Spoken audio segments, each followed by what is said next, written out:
Alright, hello everybody, it's me, Clock, and we're back with DDLC. I guess this is part 2. Let's get right back into it. We were doing another night of poem making. I don't know how these make poems, but we will do it. Lust. We're going after Yuri in this run, and I think it'll work out really well. Now this one's kind of hard. Essence, maybe? Yeah, that's what I thought. Okay, Massacre, that's her. That's totally her. Portrait and intellectual. Yeah, she's an intellectual for sure. Incongruent. Yeah, big words. Vivacious. Climax. Oh my. Oh, she likes to climax. Okay, alright. No, not depression. No, not unrequited. Tenacious, maybe? Together? Time? Time, yeah. Aura. Anxiety. Extraordinary. Special. Skirt. Lipstick. Suit. Maybe aura. Yep. Okay, I'm figuring it out. Graveyard. Grief. Fuck. She has to do with anything sad, but she kind of goes into that. Okay. Misery. No. Philosophy. Yeah, there we go. Unstable. Whistle. Hopeless. Death. Oh shit, I forgot it was her. Never mind. Eternity. Yeah, okay. Okay, I got this. Secretive. Yep. Skipping, Destiny, Effulgent, Vivid, Melody. Oh no, what is this? I feel like she would like it, but no, I think it's her still. Insight. Melancholy. Good word. Good. Universe. After image, Jumpy, Despise, Fantasy. She likes fantasy? I thought she liked fantasy. Oh shit. Oh shit. Sensation. Yeah, okay, good. It was her. Just pick the biggest word. I mean, multiple times it proved that you cannot just pick the biggest word. Okay. Oh, man. I'm the last one here again.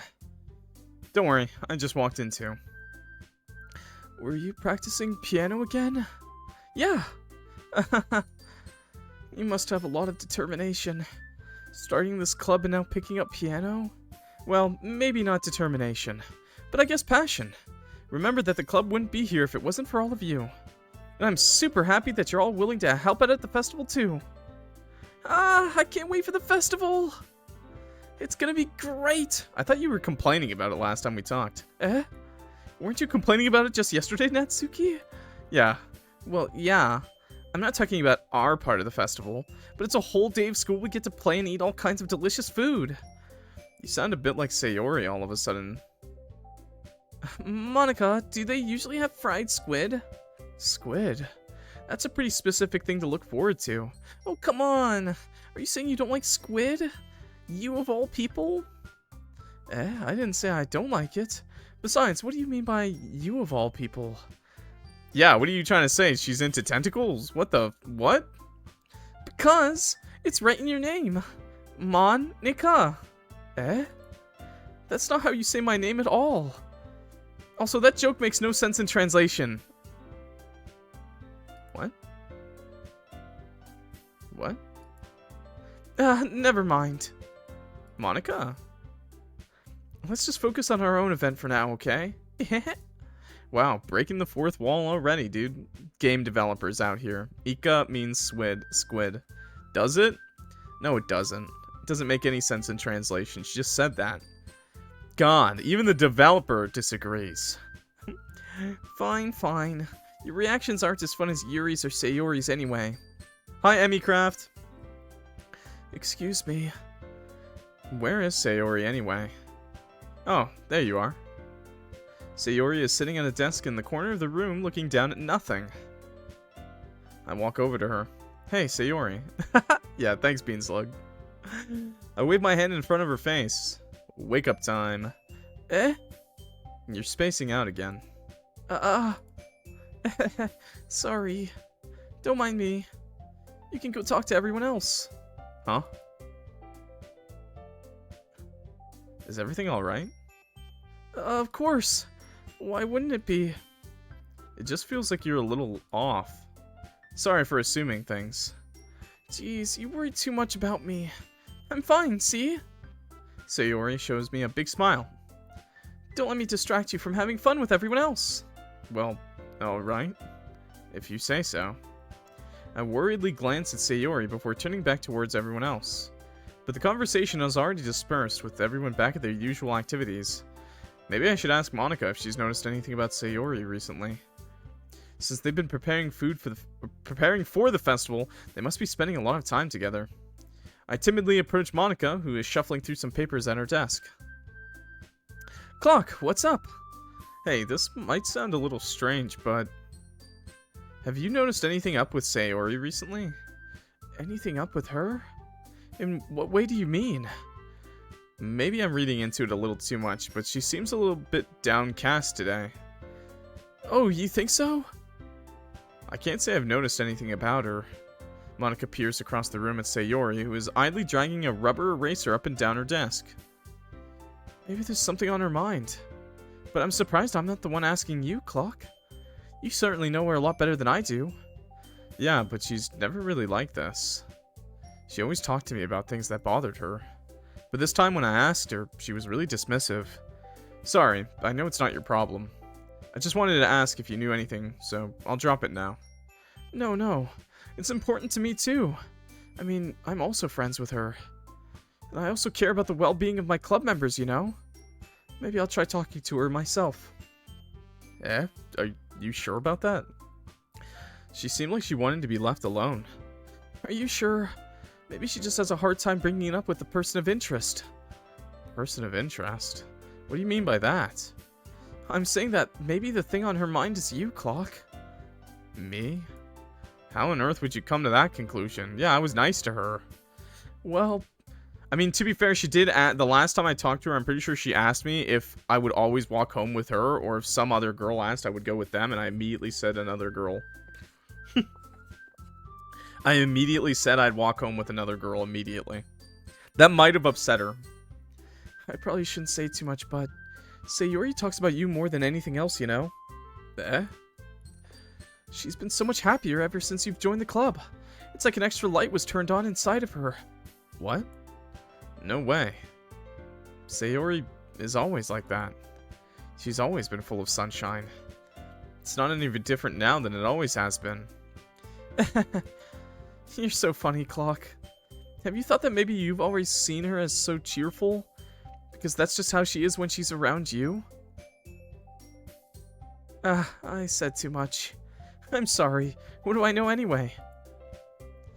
I didn't mean to jump to conclusions, so you should just forget about what I said. I'll try to talk to her, so try not to think about it for now. Alright. Monica smiles meaningfully. I know she said to forget about it, but I already know that I won't be able to get her words out of my head. Monica stands up from her desk and walks across the room to where Sayori is sitting. I watch her kneel down to Sayori and gently talk to her, but she's keeping her voice so quiet that I can't hear her from here. I sigh and sit myself down. I know Sayori told me not to worry about her and to have fun with everyone else. That's just impossible to do when she's behaving like this. Exactly how much do I care about her that I'm letting this weigh me down so much? Now it feels like I'm the one behaving out of the ordinary. There's nothing I can do besides wait for Monica. Why does it feel like I'm being watched? I glance around the room. Suddenly I notice Yuri peering at me from over her book. She's so cute, dude. But she looks away just as quickly with a flustered look on her face. I realize that she won't get anywhere like this. I've never really seen Yuri approach anyone or start a conversation on her own accord, so I have no choice but to approach her myself. By now, it's a little easier for me to do that. I stand up from my desk and sit in one next to her own. I didn't mean to bother you or anything. Relax, you didn't even do anything. But I could tell that you wanted to be alone with your thoughts. Alone with my thoughts? How were you even able to tell that I was thinking like that? Well, it's something that I do a lot, so it wasn't hard for me to spot based on your posture and expression. Not that I was staring or anything. I didn't do anything creepy like that. In any case, I guess you were right. I'm sorry if I caused you any concern. Don't apologize. Your troubles are the only concern of those who willingly share in that concern. Of course, there are certainly those who find the most comfort in keeping to themselves. But if you would prefer to share what's on your mind, then I would be glad to listen. It's really not that big of a deal. was just feeling a bit uneasy about Sayori. Sayori? Yeah, she seems a little bit off today, but when I asked her about it, she didn't want to admit it to me. So I can't help but wonder if something happened to her. Oh, that's quite romantic. Eh? Sorry. I didn't mean to say something stupid. It's not that, I just didn't want you to misunderstand. Sayori and I have just been friends for a long time, that's all. Ah, I see. Then perhaps it's unusual for her to be dismissive to you about her feelings. Or maybe I'm just reading into it a little too much. Clock. See you later, Alariza. The world is full of meaning, often deep beneath plain sight. And there are many untold mysteries behind every person, no matter how well you may know them. True. Ah. So you think there might be something behind it after all? I think that Sayori is a very complex person. Her mannerisms on the outside don't always match what may be going on inside her head. She may not always know what she wants. I noticed her strange behavior today too, and I also feel some concern for her. But in your case, it looked like she was fully occupying your thoughts, wasn't she? Well, I guess that was the case. Sayori, she really means a lot to you, doesn't she? I guess. But you don't need to put it that way. We're just good friends, that's all. Yuri suddenly looks deeply into my eyes. Her expression is gentle and curious, as if she was searching for something. Embarrassed, I avert my gaze. Sometimes, a person's mysteries are untold even to themselves. And you, as someone honest and caring, may uncover feelings you weren't aware were in you. That is, I think that she would be a very fortunate person to have you feel that way about her. Yuri. Yo, get sushi. Sushi? No, ordering sushi? That's expensive as fuck. You're giving me too much credit. I'm a pretty simple guy. I'm an awkward guy, is all. So I think I'm pretty good at understanding my own feelings. Not nearly as sophisticated as you. That's not a compliment, is it? It is what it is. Anyway, as long as we're here, why don't we do some reading? Well, as long as you're okay with it. Yeah. I should be taking my mind off this whole thing anyway. Why don't we go ahead and get started? Yes, let's. Actually, I have a request. Do you mind if I make some tea first? Not at all. Thanks very much. If there's one thing that can make my reading time here any better, it's a nice cup of tea. Not to mention for yourself as well. Yuri stands up and makes her way to the closet. You get the big platters, but Ace way cheaper. Ace. All you can eat, yeah, all you can eat is way cheaper. And you get to choose what you actually want to get. Whereas, like, ordering it / like going to those fast food sushi, like, little stalls, like, you usually don't really get to choose exactly what you want. That sucks. Sushi's all about variety. It's amazing. I follow and watch as she retrieves a small water pitcher from the shelf, the kind with a filter inside. Can you hold this for a second? Sure. Yuri hands me the water pitcher and also fetches an electric kettle. I'm going to plug this in at the teacher's desk, then we'll go get some water. She walks past me and sets the kettle down on the teacher's desk. Simply watch her movements. To my surprise, the way she moves really contrasts her speaking mannerisms, especially because of her long legs. Yuri appears elegant and methodical. Okay, may I have the water pitcher? Thanks, I'll be right back. I might as well walk with you. Yeah, why not? Shall we go then? Why does she look kind of sad? Yeah. Where are you two off to? Hi, Monica. We have a hall pass. Eh? Yuri was going to make some tea, so... Suddenly realize how weird it sounds to explain this to Monica. We're just filling the water pitcher. Oh, okay. Sorry, I was just a bit curious. It's kind of a one-person job, isn't it? Mind your fucking business, Monica! Damn. That's... Oh my... Ginger, is that you in the game? What the hell? Monica, please mind your own business for once. Hey, yo! Hey, yo! Yuri, it really is Ginger. Biggest booba, shy, mean. I like her. Hi, Kat, by the way. How are you today? I hope you're having a nice night, I guess, or morning now, I guess. Jesus, actually, why are you awake? Cat? Cat, I know what time it is for you. Why are you awake?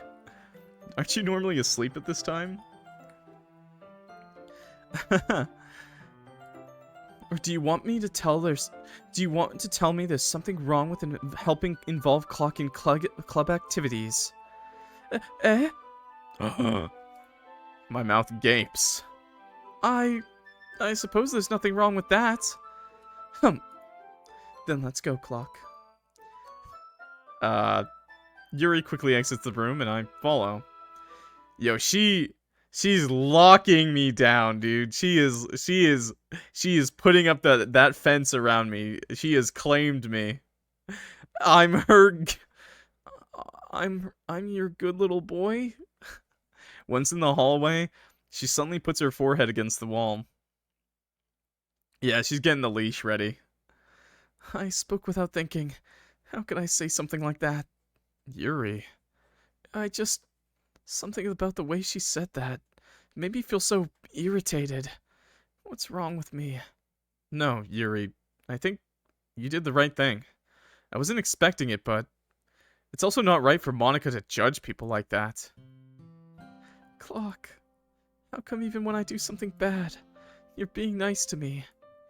Because. Hi, Edie. I hope you don't have pneumonia. Oh my god, you have pneumonia! No! I really fucking hope that they can clear that up for you, okay? Seriously, take care of yourself, and I hope the hospital helps you too. That's so fucking unlucky, dude. Seriously, pneumonia is no fucking joke. My mom had it, and she almost died. Like, she was in the hospital for in the hospital for a month straight. Because she kept getting sick. It's really bad. Pneumonia. It's horrible. Like, you can die. It's really dangerous. So I hope it hasn't gotten that bad, and I hope they can clear it up for you. Or at the very least, I hope you get better soon, okay? Nothing that you do is as bad as you make it seem in your head. Oh, okay, that's good, that's good. But seriously, if you feel like your lung... Like, if you feel it in your lungs, like, if you wake up, like, seriously, go to the hospital right away, okay? Like, no joke. I care about you, Edie. Please, take care of yourself. Don't... Well, you already went to the hospital once, so that's good enough, honestly. I'm sure your husband's probably gonna help you, too. But seriously, and this goes for everyone in the chat, if you think something's extra wrong with you today, you go straight to the hospital, okay? I know for Americans, that's gonna cost a lot of money, but, I'd rather be in debt than be dead. So that's what I always say. Nobody's perfect. We have emotions and we can't always hide them away. But you always amplify things in your head. Your mind turns a light rain and shower into a hurricane. No. Wouldn't you hate me for something as terrible as that? Why would I hate you? I can't hate someone for having emotions. What kind of friend would do that? Friend, you say? Yuri lifts her head. Clock? I really like being friends with you. Ugh! Oh! It hurts! The friend zone! No!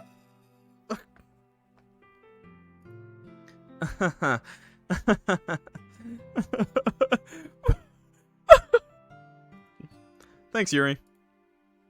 I like being friends with you, too. I feel kind of awkward saying something like that, but I'm doing my best to help Yuri feel better. Anyway. Yeah. Shall we go? Yeah.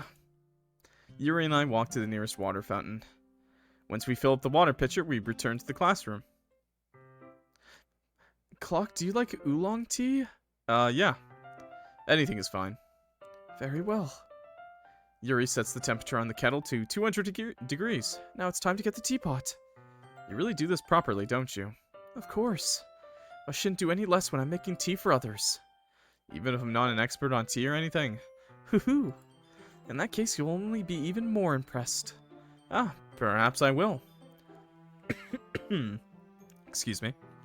Yuri fetches the teapot and begins measuring the tea leaves. To my surprise, she even starts humming a little to herself. Damn, tea leaves? Holy shit. In Canada, I don't even know where I can buy tea leaves, motherfuckers. I just get the bags. That's everywhere just sells bags. Tea bags.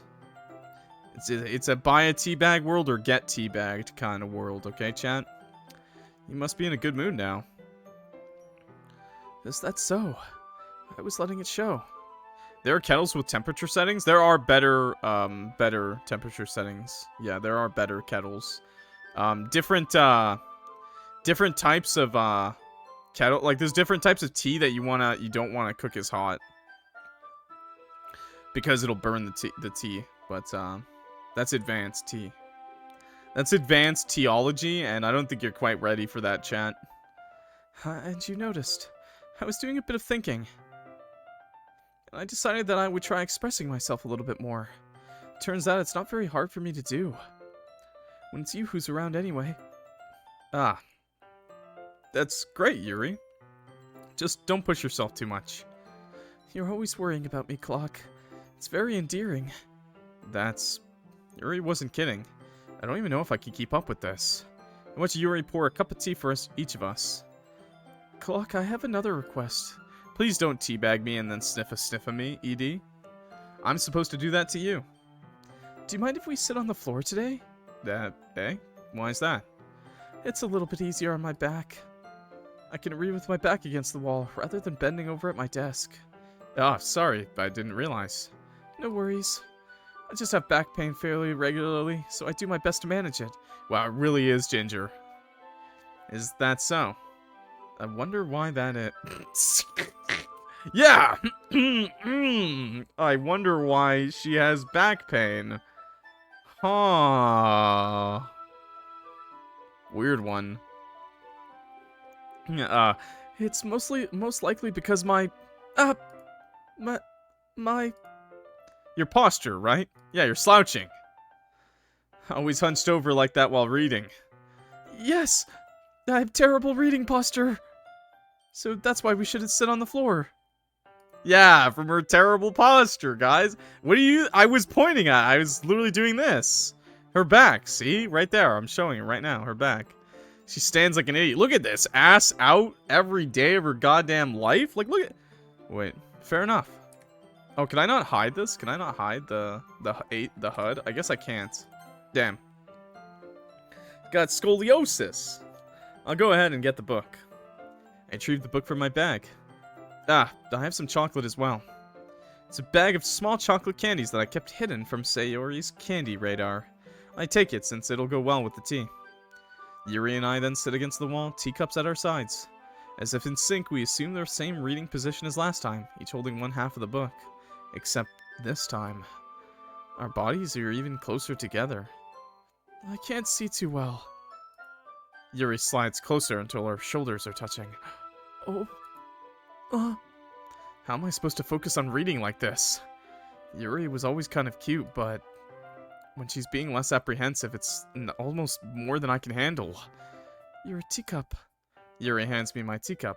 Holding it with my hand that's not holding the book, I end up in a position that makes it even harder to focus. Because now I need to worry about making sure I don't accidentally touch her chest.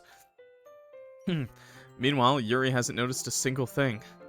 She wears her intense reading expression, and I can only presume the world around her has faded away. I use all of my willpower to focus on reading. Just grab a handful of what? Of tea? After a few minutes, I finally managed to relax a little. I put the teacup between my legs and fumble with the chocolate wrapper. Sorry.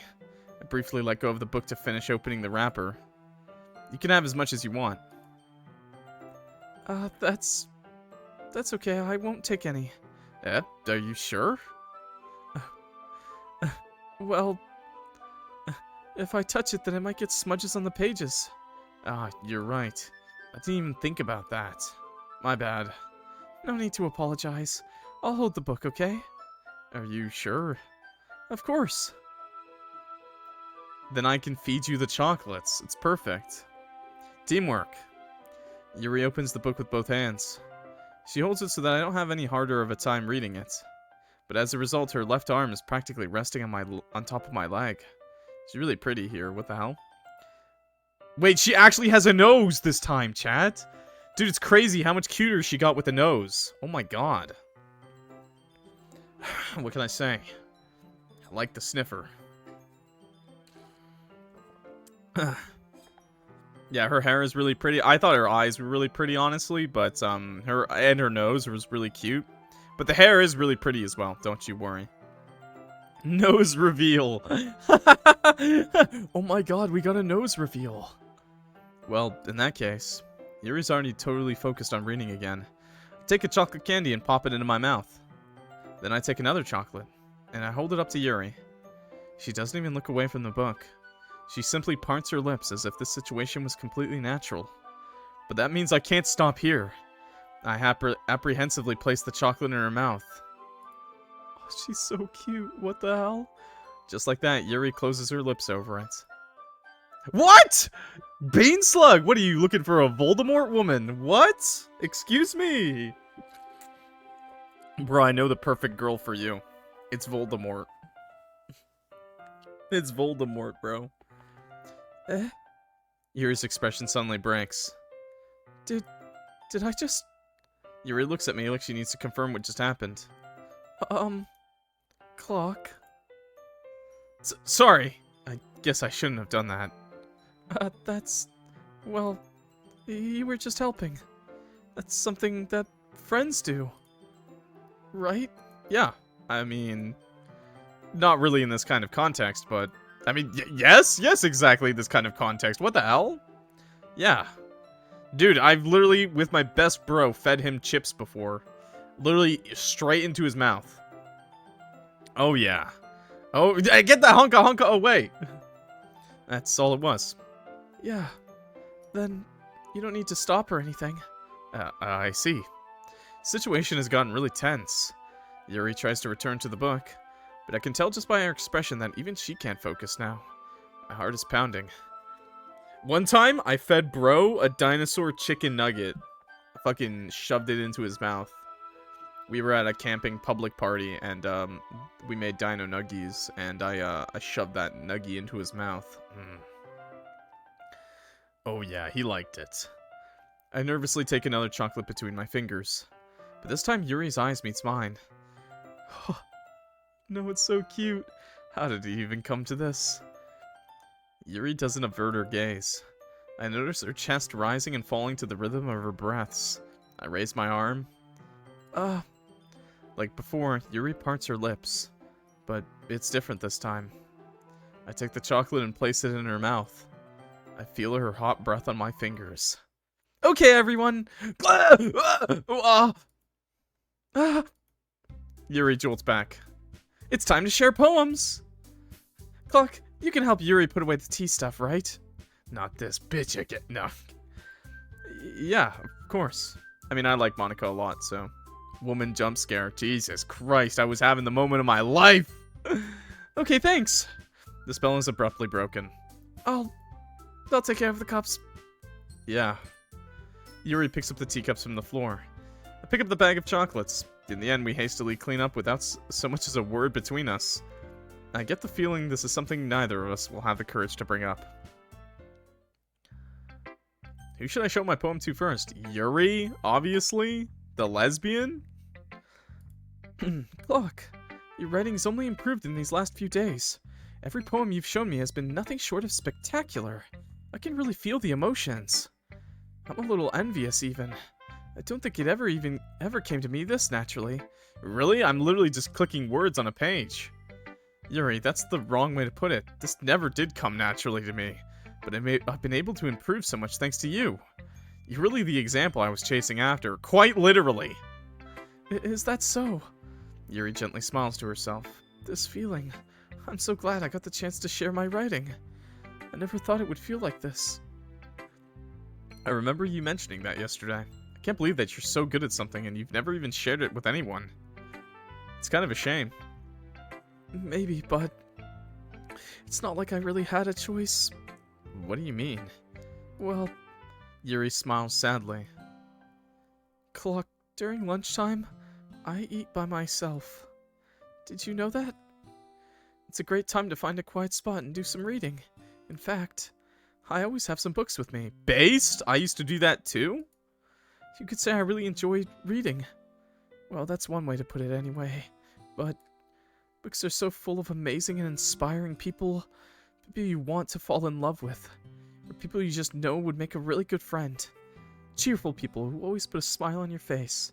Or deep thinkers and problem solvers who discover the mysteries of life. So when you look at it that way, I'm surrounded by friends every day. I love your loser energy. She's a girl failure for real, chat. She's for me. She's the one. You know? And those friends don't laugh at me.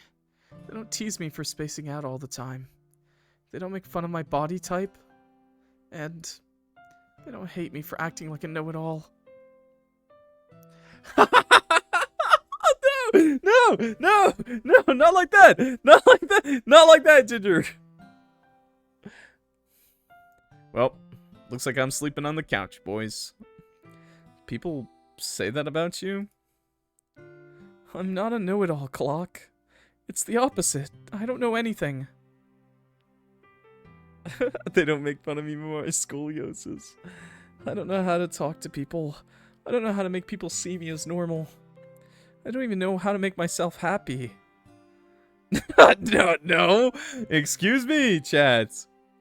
I have all these feelings, and all I can do with them is read and write. But it wasn't until now that I started sharing it with you that I really understood what was missing all this time. But I haven't really done anything. No, that's wrong. Just being patient and respectful, that's really important to me. By the way, this is like 90% of women. I know I'm a difficult person, Clock. I speak too slowly. I second-guess myself all the time. I read too deeply into things. But every time, you've always treated me just like everyone else. Anyone else. It's so rare that I feel comfortable with myself when I talk to others. That's why every time I talk to you, I just feel really happy. I see. Well, I treat you how you deserve to be treated, Yuri. And if other people don't see it that way, then screw them. I mean, I joined this club hoping I would make friends. And I would say I have had at least one success. Wouldn't you? If you put it that way, yeah. We really are friends now, aren't we? Yuri puts her head in her hands. But this time, she's smiling as she does it. She's so cute, dude. She's so fucking cute. Do you want to show me your poem? Yeah, I do. Let me get it for you. Okay, sweet. Poem time. Fucking cursive, bro. It's like half cursive. Beach. A marvel millions of years in the making, where the womb of Earth chaotically meets the surface. Under a clear blue sky, an expanse of bliss. But beneath gray rolling clouds, an endless enigma. The easiest world to get lost in is one where everything can be found. One can only build a sandcastle when the sand is wet. But where the sand is wet, the tide comes. Will it gently lick at your foundations until you give in? Or will a sudden wave send you crashing down in the blink of an eye? Either way, the outcome is the same. Yet we still build sandcastles. I stand where the foam wraps around my ankles, where my toes squish into the sand. The salty air is therapeutic. The breeze is gentle, yet powerful. I sink my toes into the ultimate boundary line, tempted by the foamy tendrils. Turn back, and I abandon my piece to erode at the shore. Drift forward, and I return to Earth forevermore. Okay. I'm aware that the beach is kind of an inane thing to write about. But I did my best to take a metaphorical approach to it. You say that like you didn't even want to write about it. Oh, you haven't heard? After yesterday, Natsuki and I, well, it was amusing that we wrote about something similar in such different ways. So Natsuki wanted us to write about the same topic as each other again. I suppose to better compare the differences in our writing styles, or thought processes. Anyway, it was her idea. Knowing her, it's no surprise that she wanted to do something like that. She probably just wants to show off. It's not like I have a particular interest in her writing style. I just went with her request. But, well, I suppose it's not so bad to write about something simple on occasion. It can be refreshing, you know? It's good for me to calm my thoughts once in a while. Yeah, that's good. Yeah, I think I agree. Thanks for sharing. Nice, next person. Okay, let's go to Monica. Hey, Monica. Hi, Clock. Have you thought about what you want to submit to perform at the festival? Well... What? What did I just read in the chat, by the way? Did I just... What? Excuse me. Good, I get the bed all to my... What the fuck? Chat? I'm gonna have to get a chastity belt for my ass. Being in this club is one thing, but performing in front of a bunch of people, I'll have to give it some more thought. Okay, no pressure, but whatever you do, I'm sure it'll turn out great. It would also make me happy to see. Oh, the tongue wagging emote. Oh no. Don't get a belt, you'll make Daniel sad again. I have to get a chastity belt for my asshole. Apparently. Apparently it's dangerous to let not be belted. Anyway, let's take a look at today's poem. Sure. I let Monica take the poem I'm holding in my hands. This one's good. Feels like you're not only getting more comfortable with your style, but the imagery is better than the last one I read. Just wondering, but have you been finding inspiration in Yuri's writing style? I guess so. Can't deny that she's talented. Yeah, totally. I think her poems are the most romantic. That's the best way to describe it. She's like a totally different person when she picks up a pen. I noticed that too. When she's talking about literature, it's like a light turns on inside her. Sadly, it's hard to get much personal conversation out of her. Trust me, I've tried. Who knows what goes on in that head of hers. I hope you don't mean that in a bad way. No, of course not. I just meant that I wish she didn't keep so much to herself. But still defending her like that? You must be pretty into her. Eh? You completely misunderstood. Calm down, I'm kidding. Besides, I'm pretty sure she's already got a boyfriend. Wait, really? Yeah, a fictional one anyway. Losing to fanfic once again. Remember, boys, to all the guys in the chat that are straight, if she reads fanfic, she's already married. Her heart's already taken. You'll always be second place. Maybe not even second place to her, okay? You'll always be never as good as the guy in the fanfic. Monica kind of whispers that last part to me. The dream is dead. Chat, yeah. It's just a hunch, but... Well, there's not really anything wrong with that. Oh, well, I know. I was just saying. Anyway, I'll share my poem with you now, alright? Alright. Why is she so awkward today? The Lady Who Knows Everything. An old tale tells of a lady who wanders Earth. The lady who knows everything. A beautiful lady who has found every answer, all meaning, all purpose, and all that was ever sought. And here I am, a feather, lost adrift the sky, victim of the currents of the wind. Day after day I search. I search with little hope, knowing legends don't exist. But when all else has failed me, when all others have turned away, the legend is all that remains. The last dim star glimmering in the twilit sky. Until one day the wind ceases to blow. I fall. And I fall and fall and fall even more. Gentle as a feather. A dry quill expressionless. But a hand catches me between the thumb and forefinger. The hand of a beautiful lady. I look at her eyes and find no end to her gaze. The lady who knows everything knows what I am thinking. Before I can speak, she responds in a hollow voice. I have found every answer, all of which amount to nothing. There is no meaning, there is no purpose, and we seek only the impossible. I'm not your legend. Your legend does not exist. And with a breath, she blows me back afloat, and I pick up a gust of wind. Huh. Wonder what that means. You know, I feel like learning and looking for answers are the sorts of things that give life meaning. Not to get too philosophical or anything. It was kind of on my mind, so that's what I wrote about. I see.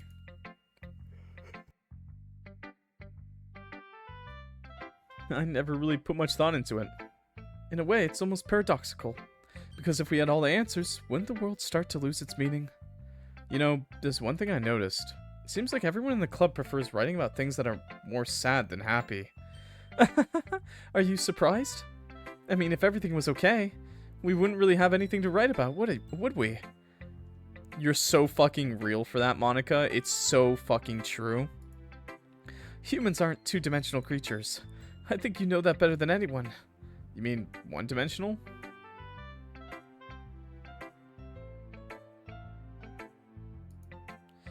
Yeah, that. Anyway, here's Monica's writing tip of the day. Wait, did my character just say we're one-dimensional? Are you ever too shy to write your writing because you're afraid it's not that good? It can be really disheartening to get a lukewarm response to something you put so much into. But if you find other people who enjoy writing, then sharing becomes a lot easier. Because instead of just telling you that your writing is good or okay or bad, they'll want to focus more on everything that went into it and the things you can work on. It's much more encouraging that way, and it will make you want to continue improving. I think typically the saying is one-dimensional. I see. It's almost like having your own little literature club, don't you think? That's my advice for today. Thanks for listening. Okay, goodbye, Monica. Okay, we'll go for my best friend, Sayori. The homie. It's nice, I guess. Come on, I can already tell you don't like it. Well, you don't need to worry about what I think. After all, you wrote this for someone else, didn't you? Probably Yuri. Eh? I didn't write this for anyone specifically. Maybe. That's not really what I meant, though. But it's okay. You're making new friends, just like I was hoping. That makes me really happy. And you're happy too, right? In this club? Well, of course I am. Good. That's all that matters to me. Thank you, Clock. Sayori, why does she look so depressed? Is there something wrong? Huh? No, nothing. I'm just a little tired today. Alright. Just tell me if you need anything. I will. Don't worry about me, okay? You can go play with everyone else now. If you insist. Yay! I'm gonna go home a little bit early today. Sayori? Tell Monica I wasn't feeling well, okay? I'll see you tomorrow. Before I can say anything else, Sayori cheerfully walks out of the classroom, humming to herself. She didn't let me read her poem. Wait a second. Wait, that sounds really bad. Natsuki? Yeah, no thanks. You didn't even... Next! What? What? Man, she really fucking hates my guts. Chat was saying she likes me, but I think you're nuts, Chat. She fucking hates me, dude. I've never met a woman who hated me more. Okay, you three. We're all done sharing poems, right? Why don't we start to figuring out... Hold on a second. Is it just me, or did you say something strange just now? Eh? Something did sound a bit unusual. That's right. You deviated from your usual catchphrase when addressing the club. Catchphrase? I don't have a catchphrase. Jeez, why is the mood so weird today? Look, even Yuri isn't immune to it. Ooh, stagnating air is common foreshadowing that something terrible's about to happen. In your books, maybe. Look, the only thing different is that Sayori isn't here. It seems you're right. Sayori always helps lighten the mood a little bit, doesn't she? It's almost like everyone's balance is thrown off a little when she's not around. Where the heck did she run off to anyway? I thought she just went to pee. Yeah, pee at home. Natsuki, please show some decency. Oh, come on! She actually wasn't feeling too well and went home early. Is that so? I hope she's alright. Seriously? Of all the times to not go home with her, you pick the time she's not feeling well? So much for you two being all lovey-dovey. No! First of all, stop misunderstanding my friendship with Sayori. And second, She's kind of been avoiding me today, and I didn't want to force it. Oh, ho? That curious expression coming from Yuri of all people. Calm down, guys. I talked to her earlier, and everything is fine. What did she say? Anyway, we need to figure out the rest of the festival preparations, so let's decide what everyone will be doing this weekend. I already know what I'm doing. That's right. Natsuki will be making cupcakes. But we might need a lot of them, and different flavors. Can you handle all that by yourself, Natsuki? Challenge accepted. And as for myself, I'm going to be printing and assembling all the poetry pamphlets. Sayori will be helping me design them. And as for Yuri, you can, guys, can you help me come up with something for Yuri? I'm useless. No, that's not it at all. You're the most talented person here, you know? Now Natsuki's pouting too? Jeez, even I can tell now. I guess I never gave Sayori enough credit, but I can tell things are even harder on you when she's not around. That may be the case. But I also can't be a leader on my own, But if I can't also be a leader on my own, then I won't grow as a person. Hydrate check, please. Everybody take a sip. So, Yuri, you have beautiful handwriting, you know? So you should make some banners and decorations to help set the atmosphere. Atmosphere? About that, I love atmosphere. Me too. Lets me breathe. Yuri's expression suddenly changes as she stares at her desk in focus and starts nodding to herself. Your mind is already racing, I see. That's great. You'll be a wonderful help, Yuri. But anyway, that just leaves you, Clock. The one who is truly useless. Haha, don't say that. In fact, both Natsuki and Yuri have some pretty heavy tasks to handle. It'd probably go a long way to give one of them a hand.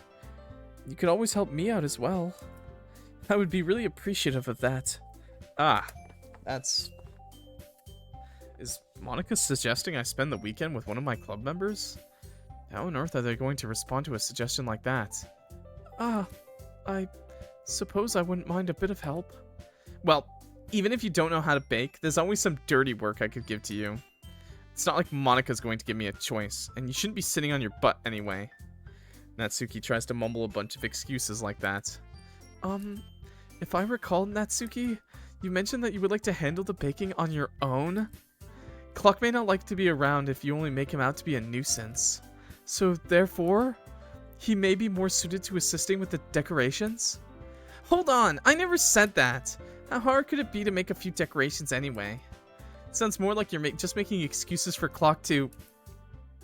You should pick Natsuki for the lulz. No, I'm going after Yuri! What are you saying? But maybe I'll pick Monica. It would be extremely meticulous work.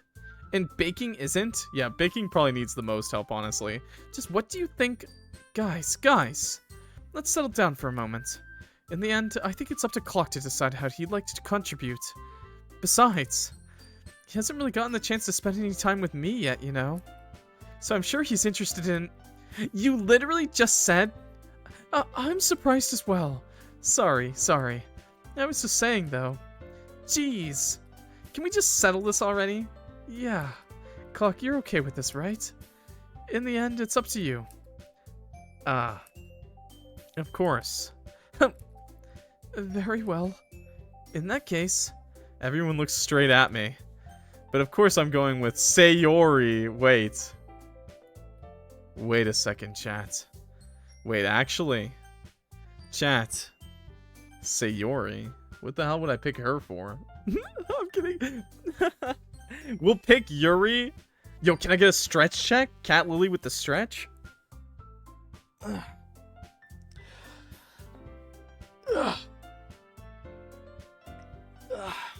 That's a good stretch, actually. Thank you. I needed that. Crack both my shoulders. Stretching my neck now. You know what, actually? Let's stand up. Everybody do a stand. You know, stand up, stretch those legs a little.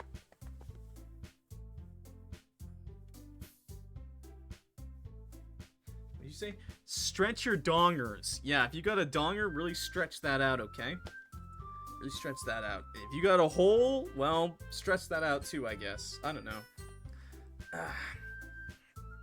If you got some cheek clappers, clap them for me, okay? Whatever you got, air them out, stretch them out. I'll stand when the sushi arrives. This motherfucker thinks he's too good to stand up when I tell him to. Do a stretch. At least your arms. Okay, let's go with Yuri, because... yeah, we're going for Yuri this route. Well, I'll probably be most useful helping out Yuri. Me? Are you serious? Why would you... Natsuki, I can already tell what you're about to say something mean. No. I was just saying... So, you'll be helping Yuri then, Clock? Yeah. That's what I'm going to do. I'm glad. Unless, do you guys want me to reload the save? Like, I'll do Yuri's, I'll save, and then I'll go back and do Monika's and the other three? Do you want me to do that? I have a bad habit of overthinking these sorts of things, so I think your assistance will be very useful. Stretches my fingers as I write hate comments. What the hell? That's great to hear. Natsuki, will you be able to handle the baking yourself? I mean, yeah. You want me to do that? Definitely, sure, and yeah. Okay, that's what we'll do then. I already said I would be fine. Okay, okay. Everyone can tell that Natsuki is feeling a little sour. So, is that everything we needed to go over? Yeah, that should be about it. Are you guys excited? Well, excited may not be the right word, but I suppose I'm looking forward to it a little bit. Do you feel the same way, Clock? Me? I guess you could say I'm interested to see how it'll turn out. That's good enough for me. What about you, Natsuki? Natsuki? What? Why is everyone yelling at me? I didn't even do anything. No. That's not what I meant at all. Yuri anxiously glances between everyone in the room. I'm sorry for this. I don't really know why Clock picked me. And also, your cupcakes are the best cupcakes I've ever had. They go really well with my tea. And nothing that I do for the event will compare to that, so... I get it. I'm kind of surprised, though. Why? Well, I'm the one acting immature. I already know that. But you're trying to cheer me up all of a sudden? I know I'm not very good at it. I'm sorry if I said something bad. Natsuki isn't the only one surprised. Monika and I are also taken aback by Yuri's words. When she already has trouble with words, trying to cheer someone up must be far out of her own comfort zone. But I begin to understand. Yuri was trying to sound like Sayori. Even if it didn't work perfectly, I can tell that she tried to say something Sayori would say at a time like this. Because Sayori always helps everyone smile and feel good about themselves. No, I kinda appreciated it. I'm sorry for making a big deal out of nothing. But I'm going to say this. You better bet that my cupcakes are going to be the best part of the whole event. I believe you. Yeah. I hope to see everyone do their best. But with that, there's nothing more for today. So I guess it's time for us to head out. Alright, let's get out of here then. Everyone packs up their things. I start to follow Monika and Natsuki out the door as they chat between each other. Eh? I turn around. Sorry, I realized that I don't have any way of contacting you this weekend. Oh, you're right. I can't believe that slipped my mind. Should I give you my phone number? I think that would be the best way, yes. Alright then. Yuri and I exchange phone numbers. Okay. Then I'll be stopping by your house on Sunday. My house? My house? Is that a problem? I just have to do some cleaning first. No, not at all. I just thought that I would be the one going to your house since I'm the one helping you. I suppose that makes sense. But if you don't mind, I think I would prefer going to your house. Alright. In that case, it won't be a problem. I decide not to press Yuri for a reason. Better clean that crust. What do you mean? That's not that bad. It's not like it should matter much either way, so I'll need to make sure my room is clean. Yeah, it's just my room, bro. I just need to pick up the dirty clothes off the floor. But we did get a number. Even if we had to blackmail her for it, essentially. Hope I managed to make myself useful in some way. I'm not nearly as creative as you are. Don't underestimate yourself, Clock. I think we'll make a very productive team. Even if you only chose me because you felt bad or something. Wait, you don't actually think that, do you? It does not turn into a brick, I just use it every day. I don't know. It's difficult to come up with any other reason you may have chosen me. You're forgetting the one reason with the most common sense. I chose to help you because that's what I want to do. But... Yuri thinks to herself with an extremely tense expression. Yuri, you're overthinking this. You wanted me to point out when you're overthinking, right? I didn't realize. I'm telling you, I want to. That's all there is to it. Do you believe me? Yuri thinks really hard again. She looks straight into my eyes for a long while. I believe in you. As if it took her tremendous effort, Yuri finally says that and relaxes her expression. I'm really looking forward to Sunday. Yeah, I am too. After that exchange, I make my way out the door and Yuri follows. I can't believe this! Yuri's is going to be coming by my house on Sunday? My anxiety shoots through the roof. Even though I've gotten pretty used to handling her at this point. There's no telling what might end up happening when we're outside of school. Wait, I can't go back. Is this the chance I have to make something happen between us? Or is it too early for that? Only time will tell. But until then, I won't be able to take my mind off of it. I seriously can't wait. Content warning. Depression and self-hate. Huh, I wonder why. Huh. It's already Sunday. I've been getting increasingly anxious about Yuri's upcoming visit. I keep telling myself there's no reason to be nervous, but it doesn't help much. You've been warned, by the way, YouTube. You have been warned. Yuri is clearly an introvert, and also an intimate person in general. There's no doubt that she'll open up a little bit when it's just the two of us. It's in the DDLC Plus. It has warnings. It has warnings on DDLC Plus. Meanwhile, we've even been texting occasionally. Plus, you can turn it off, but I left them on just so that it would remind me. Because this is going to go to YouTube, so it's good to have warnings for YouTube. She was extremely apprehensive at first, but it wasn't long before I was already learning more about her. But putting Yuri aside, I haven't heard a thing about Sayori since she left the club early the other day. It's not like we text each other all the time or anything. But I've been worried about her in the back of my mind. Between what Sayori said and what Monica said, is it really okay for me to put Sayori's feelings aside when she might need me? Yeah, it's fine. Don't worry about it. Decide to visit Sayori before Yuri comes over. Fine. Rather than asking, I'll simply tell her I'm coming over, much like we've done in the past. Once I reach Sayori's house, I knock on the door before entering it myself. Again, we used to play so often that we've made it a habit of simply entering each other's houses like we were family. Yeah. The house is quiet. Sayori isn't anyone on the first floor, so I assume she's up in her room. It's already strange of her not to run down and greet me. I head up to her bedroom where I finally find her. Sayori? Hi, Clock. Wow, you're really cute. I sit down in her room. Sayori forces a smile, but it's easy to tell that she's different. There's a minute of silence between us. You haven't come over like this in a long time, have you? I guess you're right. It has been a long time. Not much has really changed, has it? Sayori's room is as messy as it's always been. I also recognize the same stuffed animals and wall decorations that she's had for years now. Look at that calendar. If you came over more often, it wouldn't be such a mess. That's because I end up cleaning it up for you. How come you suddenly wanted to come over today? Aren't you supposed to see Yuri today? Yeah, but how did you know about that? Sayori had already left by the time we decided that last meeting. Monica told me. It's only natural for her to keep me informed about the festival preparations, right? I feel like that's not something you should have told Sayori at this point in time.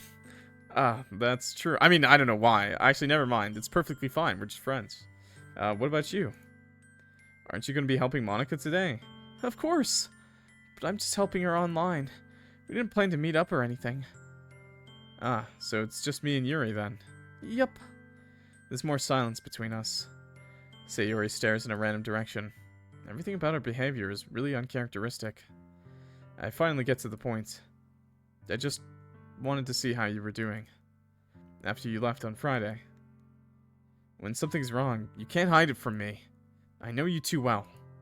So, Sayori smiles, shaking her head. That's no good, Clock. Eh? Why can't it just be like it's always been? This is all my fault. If I didn't get so weak and accidentally express my feelings, if I didn't make that stupid mistake, then you wouldn't have been worried about me at all. You wouldn't have come here. You wouldn't have even been thinking about me right now. But this is just my punishment, isn't it? I'm getting punished for being so selfish. I think that's why the world decided to have you come over today. It just wants to torture me. That's a little dark, Sayori. That's a little dark. No. I'm here because I'm a good friend? Sayori! It grabs Sayori by the shoulders. What on earth are you saying? Are you listening to yourself right now? I know something happened to you. There's no other explanation for you to be like this. So tell me already. Until I know, I won't be able to stop thinking about it.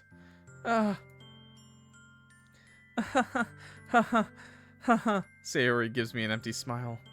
You really put me in a trap, Clock. But you're wrong. Nothing happened to me. I've always been like this. Yep. You're just seeing it for the first time. Seeing what?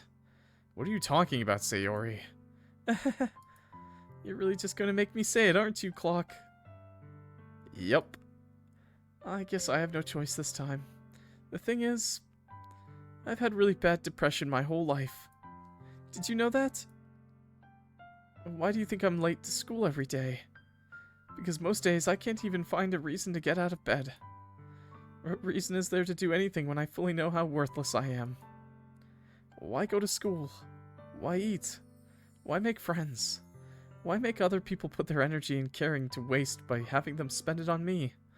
That's what it feels like. That's why I just want to make everyone happy, without anyone worrying about me. I'm in shock. I can't even figure out how to respond. How is it possible that Sayori kept this from me the entire time that I've known her? Did she really want so badly for me to just not think about her? Why, Sayori? Why is it that you've never told me about this? It almost feels like I've been betrayed as your close friend. Bro, this is like the worst possible thing you could fucking say, bro. You're such an idiot, Clock. Oh my god, dude.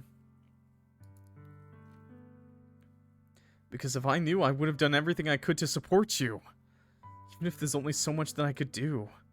I would have tried a little bit harder to make every day a little bit better for you. That's why I'm your friend. All you had to do was tell me. You don't understand at all, Clock. Why do you think I didn't tell you? Because if I told you, then you would have had to waste effort caring about me instead of doing important things. I don't want to be cared about. It's bittersweet when people try to care about me.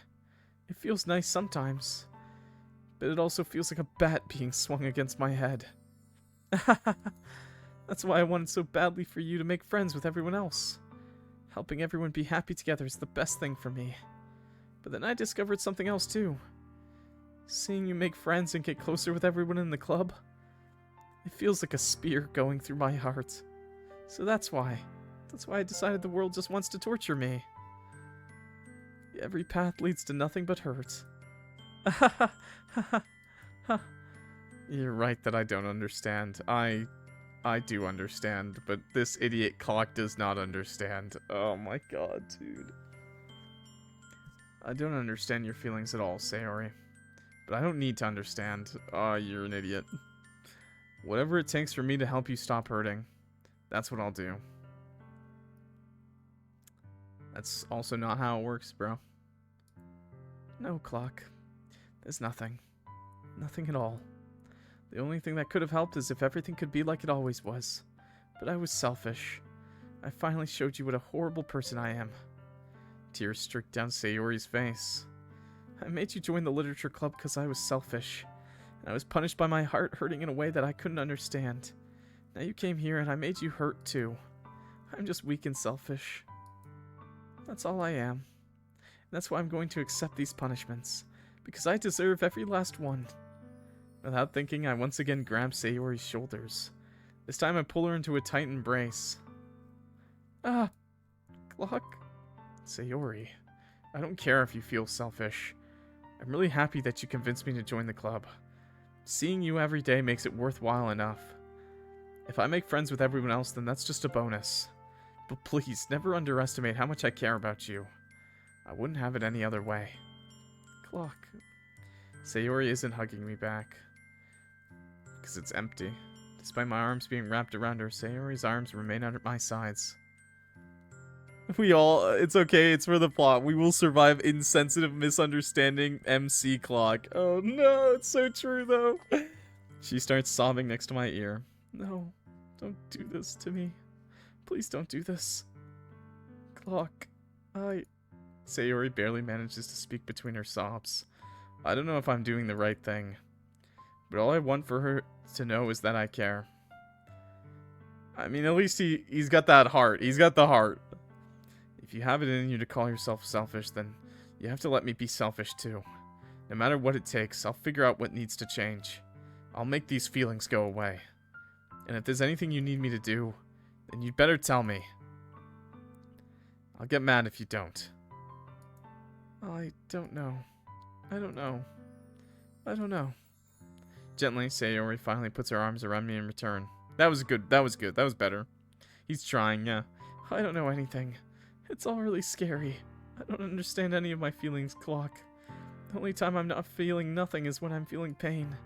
But your hugs are so warm, and that's really scary too.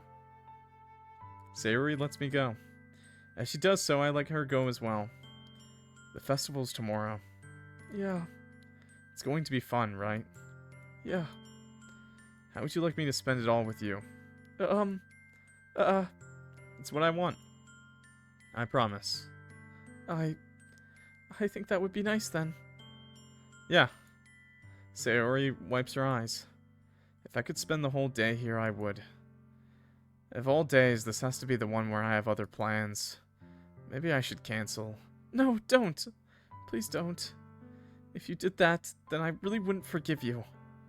But it's almost time for Yuri to meet me at my house. At the very least, do you want to come along and help out? It'd be fun. To my surprise, Sayori shakes her head. I'm sorry. I don't know if that would be very good for me today. You understand, right? It's kind of hard for me to fully understand. But I'm trying my hardest. It's okay. Don't worry too much about it. I'll see you tomorrow, okay? Alright. I look forward to it. I say goodbye to Sayori and exit her house.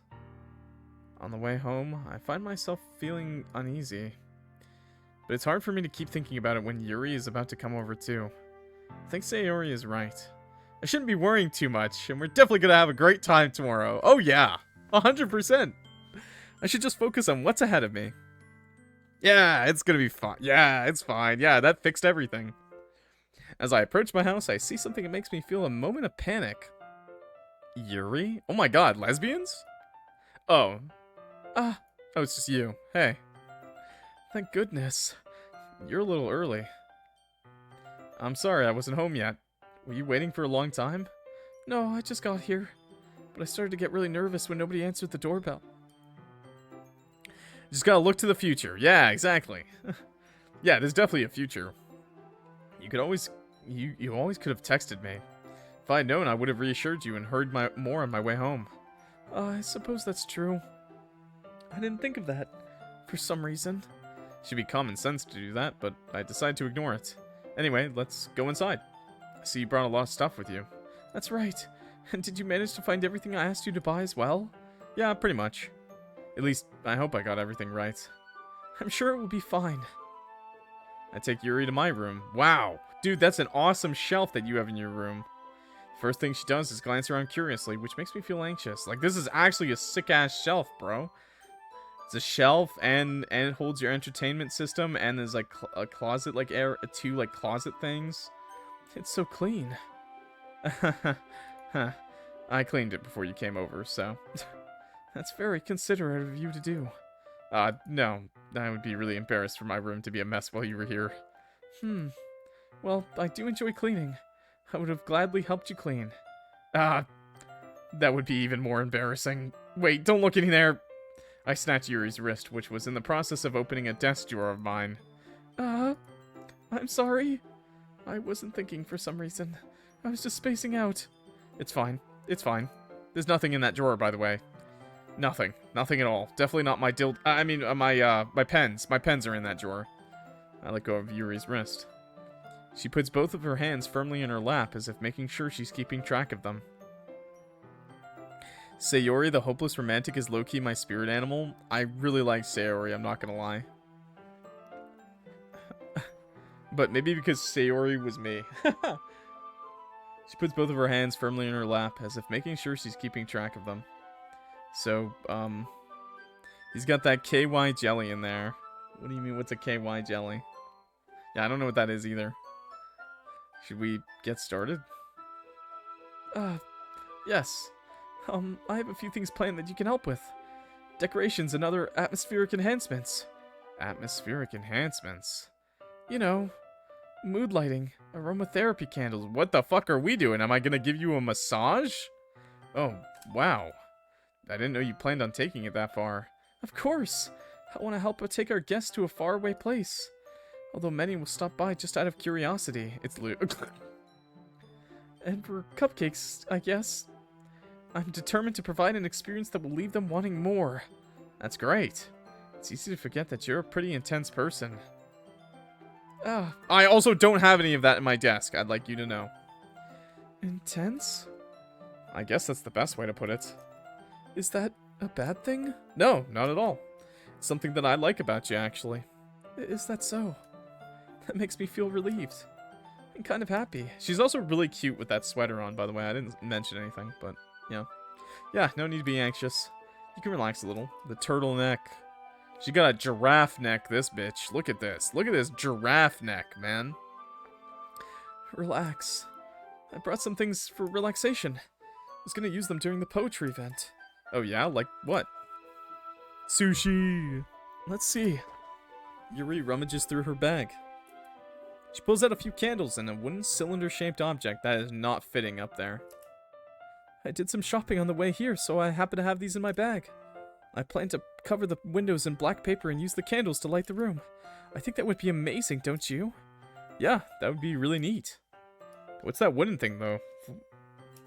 Oh, this? Has a devilish smile. It's a diffuser for essential oils. Oh, okay. How familiar are you with aromatherapy? Not familiar at all. That's so. It's one of my favorite contributors to a positive atmosphere.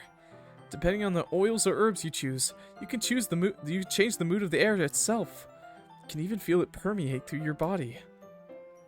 Relaxation, positive energy, romance, reflection. It's almost like magic. Yuri takes the cylinder and pushes a switch on the bottom. In just a moment, a thin ray of vapor begins to spout through the small hole in the top. Wow, that smells wonderful. What kind of mood is that one for? This is a jasmine essential oil. It smells a little sweet and flowery, right? Yeah, that's a good way to describe it. I chose jasmine for the event because it provides more than relaxation. Jasmine enhances your emotions and helps you feel them flow through your body. You feel warmer and your heart pounds more heavily. Don't you think that would be perfect for sharing our poems?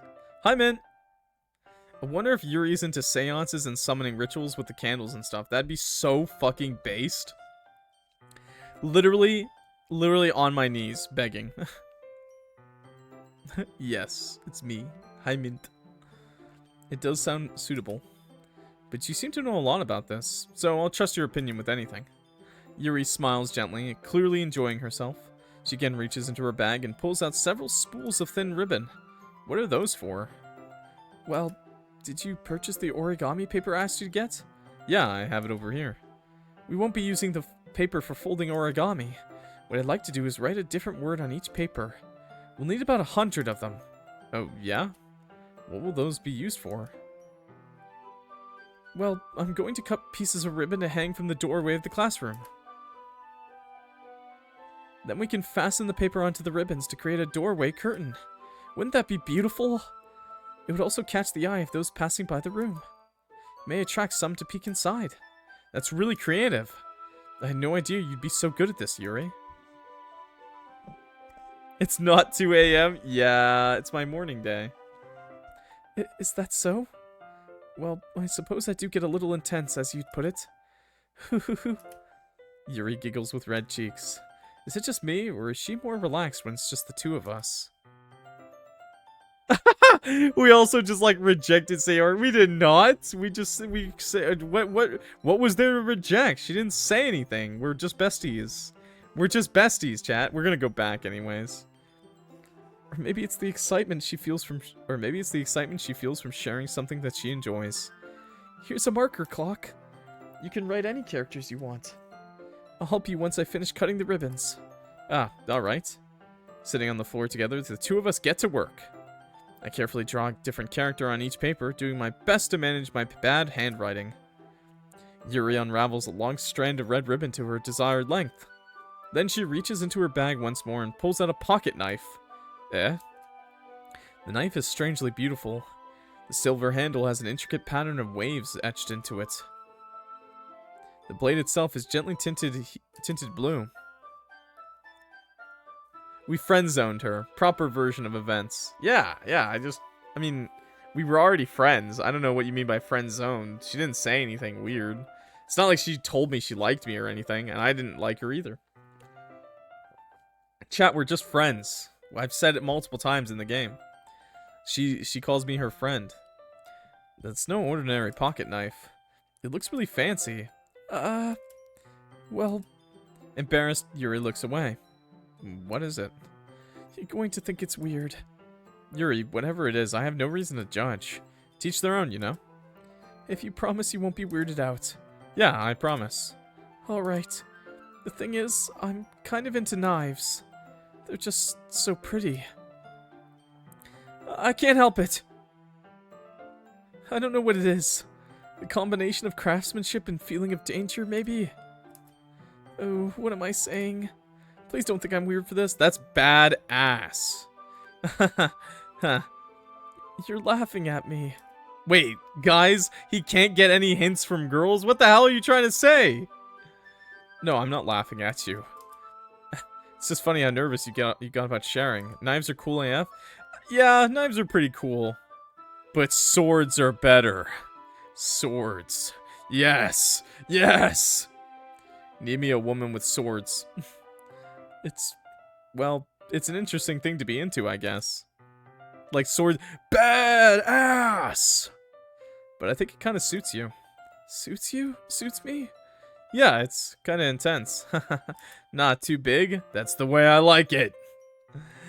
Besides, it's a really cool looking knife. I can't deny that. It is, isn't it? Yuri relaxes her expression once again. Would you like to hold it? Sure, I'll check it out. Yuri carefully hands me the knife with the handle facing me. Take it and turn it around in my hands. It feels heavy and extremely solid. Where do you even get a knife like this? Curious of its sharpness, I feel the point of the knife with my index finger. Ow! Clock! Why did you do that? I didn't expect it to be that sharp. Why? What? Try Love, Money, Rock and Roll after Doki Doki. It's kind of similar, but more deep story. I'll check it out. Sure, why not? Cat has katanas at a few katanas. Cat, is your IRL name Zoro? What the fuck? You have multiple katanas? That's based. That's really fucking cool. I barely touched it at all. It's my fault. I should have warned you. This knife is extremely sharp. You can cut through skin like it's paper. Oh no. Small drop of blood trickles down the side of my finger. Yuri takes my hand and gives the wound a closer look. She stares at it and noticeably fidgets. If you're squeamish, I'll go wash it off now. What about Amori? Justine for Amori. Who the hell's Justine? Without warning, Yuri puts my finger in her mouth and licks the wound. What? Sorry, excuse me, what? I feel her tongue curl around my finger. Hey, yo! Startled, I instinctively pull my hand back. Oh, please forgive me. I wasn't thinking. Yuri lowers her head, her face burning up. Yuri. That's the most embarrassing thing I've ever done. How could I do something like that? I'm sorry. Sorry, that was a moan check. Sure, it was a little weird and it took me by surprise. But I guess she was just trying to help, right? Yo, everybody, take a sip. Everybody, take a sip of water, please. Hydrate check. Yuri, I think you're overreacting a little. Ooh. She doesn't lift her head. What if she doesn't recover from this for the rest of the afternoon? Alright, you know what? This might be a stupid thing to do, but I do it anyway. I take Yuri's hand and lick her index finger in return. Clock! Did you really just do that? Now we're even. Yuri looks at me like I did something wrong. I knew that would be a bad idea. If not for the sweet aroma of the jasmine oil, the air would be extremely heavy right now. You're so weird, Clock. Thank you. I try. I'm an awkward guy. Yuri giggles shyly. Yuri calling me weird? I have no response to that. Where do you keep your bandages? I don't think I need one, actually. It was a tiny cut. Look, it already stopped bleeding. I see. That's relieving. Wow, I have some good fucking blood if it already stopped. That clotting, wow. The tension is quickly lifted. We each resume our respective activities. I watch Yuri's knife cut through the ribbon like it's nothing but air. Meanwhile, I continue to make progress on the paper. Nice! After we finish attaching the paper to the ribbons, we lay them all out side by side. Looks better than I expected, and will be very effective as a door curtain. It looks great. Good thinking coming up with this, Yuri. Thanks. It's just something I saw online, really. Are you ready to move on to the next task? Yeah, let's do it. What do you have in mind? I'd like to create a banner, so I asked you to buy the paint tablets. Ah, that's right. One of the items Yuri had asked me to buy was a kit of watercolor paint tablets.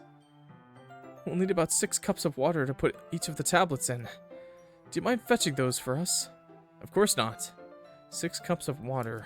I'll be right back in a minute. Thank you very much. Oh, and just a little bit of water is okay. If you fill the cups too much, it will be diluted. Yeah. Taking Yuri's advice, I decided to use small plastic bathroom cups rather than full-sized glasses. I put them on a plate to catch any paint that drips, then bring it back into my room. Yuri? Yes? I come in to see Yuri quickly unrolling her sleeve, pulling it back over her arm. Sharp knives are no joke, dull ones too. Yep. Very true, guys. Nothing. Remember, don't play with knives. Your face is a little red. Is it too hot in here or anything? We say that, but then there's like the British people who are just walking around with fucking machetes and they're like, what? You what, mate? No, not at all. There's nothing wrong, so let's mix the paint. Yuri hurriedly dismisses me and takes it upon herself to unwrap the tablets, dropping them into the cups. So, I thought we would do something simple that would look very nice. I'd like to paint a gradient across the banner, starting with the colors for a sunrise, then daytime, then sunset, and nighttime. Once it dries, I'll write an inspirational quote across the banner. We can hang it on the wall behind the podium at the front of the classroom. Ah, neat. What are you gonna write? Well, it'd be more fun to surprise you. Yuri smiles at me. If you say so. Yuri's wearing like a long-sleeve knit sweater in this weather. That's all she's wearing. After rolling out the banner, Yuri and I kneel on opposite sides so we don't get in the way of each other. Yuri uses a brush and adds a few dots of different colors across the banner to serve as a color guide when we paint. This kind of reminds me of elementary school. Painting on a banner with watercolors feels a lot like the art class projects we had back then. I love watercolor, but that's exactly how it was, like what you do as kids. It's relaxing. I'm sorry if this feels too childish. No, I didn't mean that at all. It's kind of fun, you know? Yeah, it is fun. I'm glad you feel that way too. Yuri stops painting for a moment, thinking to herself. For me, I don't need to go out and do crazy things to have fun. In fact, I usually don't even want to. I just like when I can spend some time with one other person. Even if it's something simple like reading. It doesn't even matter if we don't talk much. Just having a friend next to me makes things feel a little bit nicer. I think that's all it takes for me to be happy. Is that so? Even if Yuri and I are quite different, I can understand where she's coming from.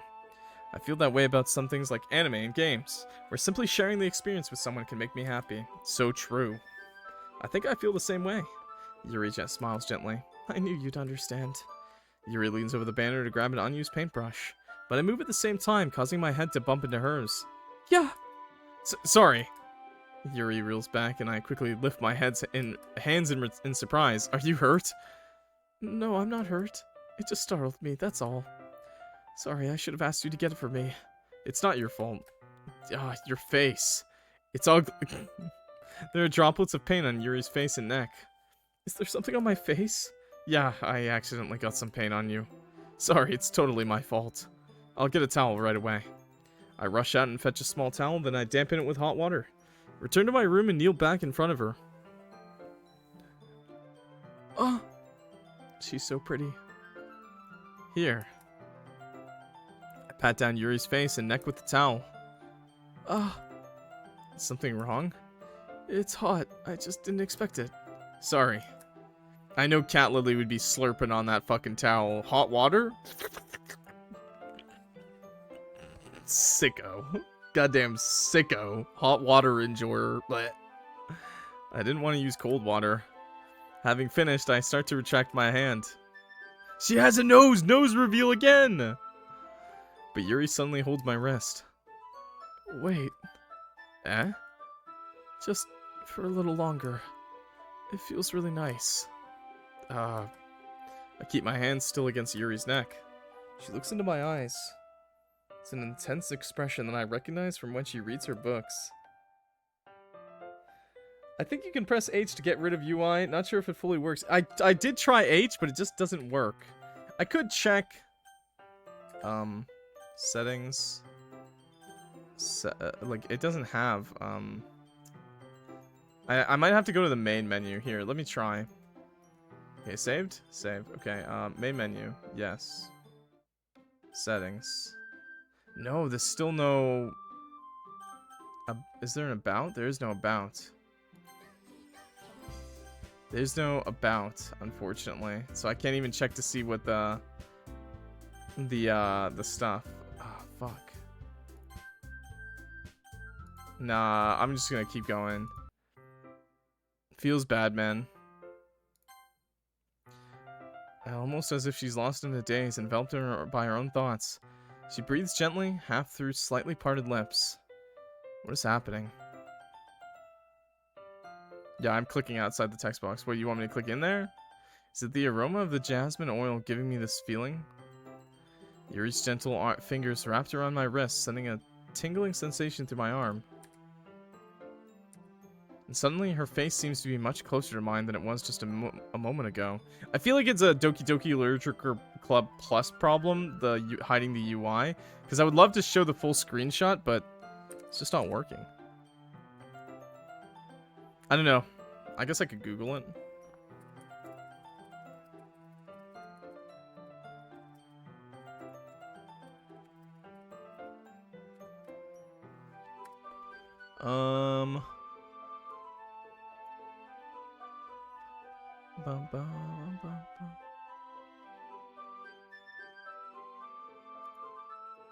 Oh, there we go. I figured it out. Figured it out. I figured it out. It's right click. It's right click outside of the box. Well, there you go. Look, I'm wiping her face. Oh, she's holding my arm. Ah. Yuri slowly pulls away. Sorry. Hi, Grave Error. Nice to meet you. I've been feeling a little lightheaded today. I didn't mean to space out. It's fine. The moment is over as soon as it began. No! Yuri picks up her brush again, but her movements seem clumsier, like she's unable to focus. I remain silent, forced to ignore the event that just transpired. I hesitantly retrieve my own brush and continue following Yuri's example.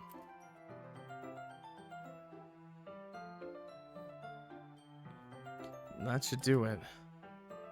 I finished filling the night sky with white dots that look like stars. Looking at the banner as a whole, it's very pretty and unnatural looking. I think it came out better than I expected. I'm really happy with the results. Yeah, me too. Y'all having fun? Yeah, we're playing DDLC. It's fun. Well, it's cute. It is a very cute game. Are you going to add the lettering now? Not yet. It needs to dry first. No spoilers, though. We're not talking about what happens.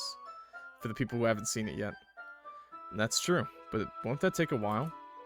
Well, perhaps it would be best to leave it here, then have you bring it in the morning. I can do the lettering in the classroom before our event starts. Is that okay? That's totally fine. Wonderful. In that case, I don't think there's anything more for us to do here. Phew. You say that like you're glad it's over. Was I wrong to assume that you were at least enjoying yourself a little bit? No, it's not that. I'm just glad that we managed to get everything done. I see. I am too. I was a little concerned about time. I need to start making dinner soon. So you don't have any time left? I was secretly hoping we would have extra time after finishing the work. Well... Yuri thinks to herself. I think it would be too irresponsible of me to wait much longer. I'm sorry. I was hoping there would be more time as well. It's probably my fault. Sorry for being such a slow worker. No, it's not your fault at all. And the important thing is that we got everything done, right? Yeah. So, I shouldn't be disappointed or anything.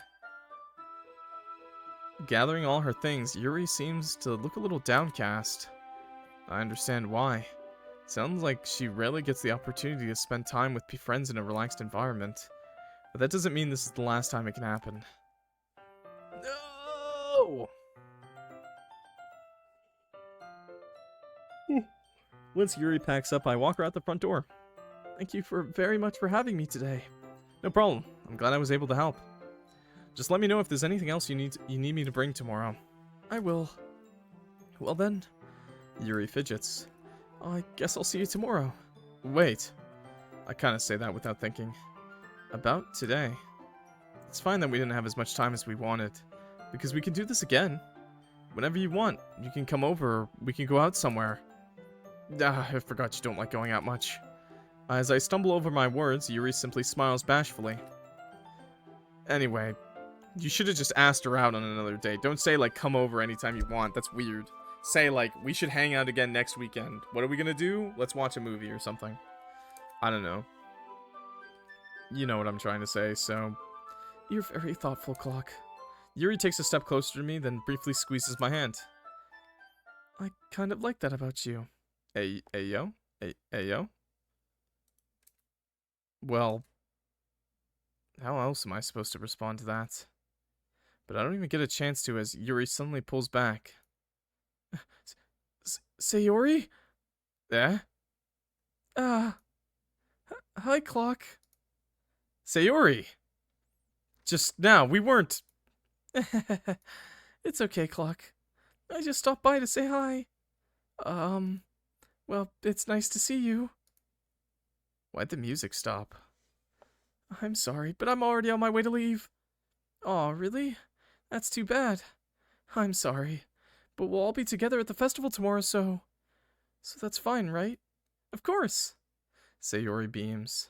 Yeah, so I'll see you tomorrow.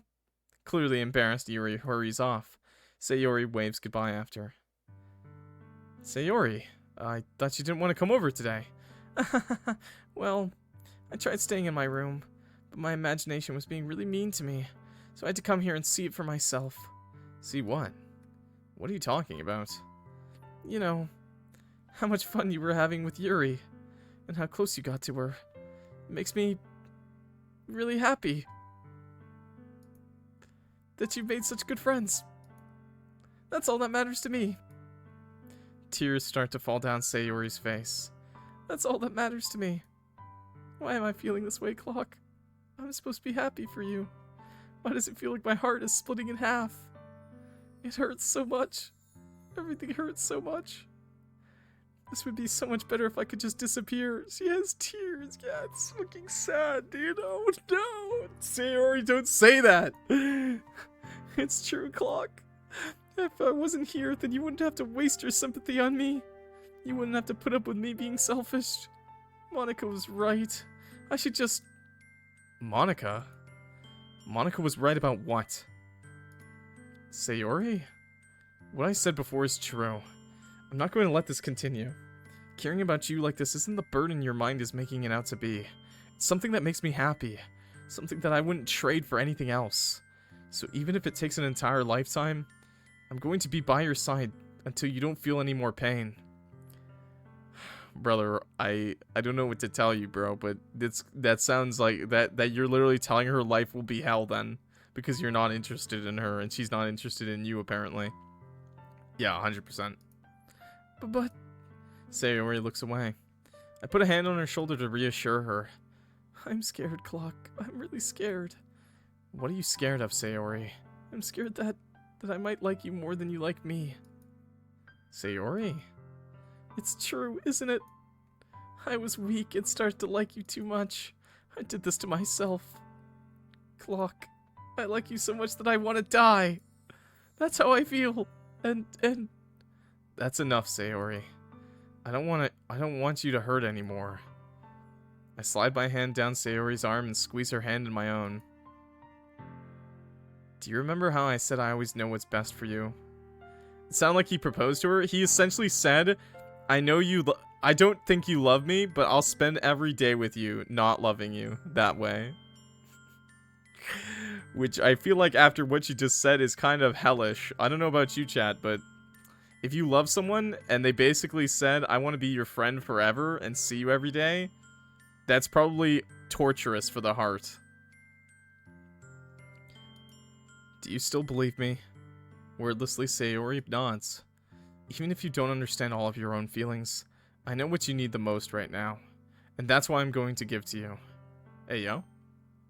Oh! Wait, what? Sayori. I feel like this is very... Oh no, dude! I can't say I love you. I literally just went on a date, basically, with another girl. You'll always be my dearest friend. Besto friendo. You'll always be my dearest friend. What you need most is for things to be like they've always been. Monica told me the truth. She told me how much happier you seemed after I joined the club. I know you're struggling with some really difficult feelings right now, but please trust me that I know what's best and what will make you happy in the end. The ultimate friend zone. Oh no, dude. I promise I'll help get things back to the way they were. Now it's full on rejection, right? Actually, no, there is no rejection. Because she never said she liked me that way. I see. Sayori forces a smile through an incredibly pained expression. Is this what it feels like to get stabbed in the chest? Oh no, it hurts. It hurts me, dude. This is the worst friend zone I've ever seen. Oh my god! Ah, it hurts! She literally said, she didn't say she likes me. She just said she thinks she might like me more than I like her, and I wanted her to know that, I just wanted her to know, chat, that I like her just as much as she likes me, as friends, best friends. That's what she meant. Look, chat, she didn't say she loved me or anything. She must be having a heart attack. I should write a poem about this. Sayori. It's okay. This is just my punishment, remember? For being so selfish. So please don't worry about these stupid feelings. I know you're right. I'm bad at romance games, what do you mean? I knew this whole time that there's no happiness down that path. That's why I came here. Just so I could get the answer I needed to hear. And the other thing? You're also right that I just wanted to go back to the way it was. I realize that now. You really do know me better than anyone, Clock. I'll trust you with anything. Anything at all. So... Sayori's smile finally breaks. All of a sudden, she turns around and drops to her knees. Clutching her head with both hands, she screams as loudly as she can. What do you mean, bad ending? What do you mean? I'm so shocked that I don't know how to react. Sayori looks over her shoulder and flashes me one more weak smile before turning around and running off. Sayori?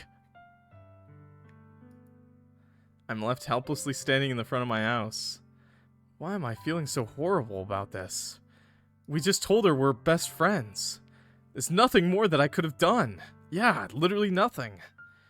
The most I can do is support Sayori through her feelings and help her on the path that's right. But I'm having as much trouble understanding Sayori's feelings as she is. Even though I can comfort her, I keep wondering if I should be doing something more, something different. I know these thoughts will continue to plague me until things are back to the way they were. I'm going to give it everything I've got. Sayori will always be my dearest friend, and I'll do whatever it takes to put a smile on her face every day. So real and based and true, dude. Huh, I guess I'm just gonna go kill myself. It's the day of the festival. Of all days, I expected this to be the one where I'd be walking... Oh, wait. Should I save here? And then... Did you guys want me... So I said after the date thing, I would go back. And I would choose, like, which girl I would hang out with. Do you want me to go back and choose each girl now? Does it matter? What's the point of no spoilers? Yeah, I didn't think the content warning would do that. Here, I'll turn it off. Load. YouTube didn't see that anyways. I clicked it really quick. Well, I mean, at the beginning of the game, I did say there would be suicide, so... I think it's pretty obvious what was gonna happen. Hey, no worries, Chalk Cat. Have a good one. See you around. What do you guys want? Do you want me to go, check out the... Does that matter? Little bit of a spoiler. YouTube's not seeing this part, for sure. I'm totally gonna edit it. Okay, so each time I did, like, a poem thing... Does that affect this, or not? Do I still get to go on the date with them, essentially? I'm just a little curious, you know? Well, whatever, we'll load back up. Yeah, I'm fine with that. We saved. We did save, right? Holy fuck, did I save? Wait, did I save there? I did. Yeah, I did, okay. Holy shit, that scared me. So, okay, the poem things didn't matter. Like, I can just still choose whichever girl I want to go on a date with. Okay. Let's go with Monica second. Let's go with Monica. Let's try out Monica. We never get to hang out with Monica. Not sure anymore? That's okay.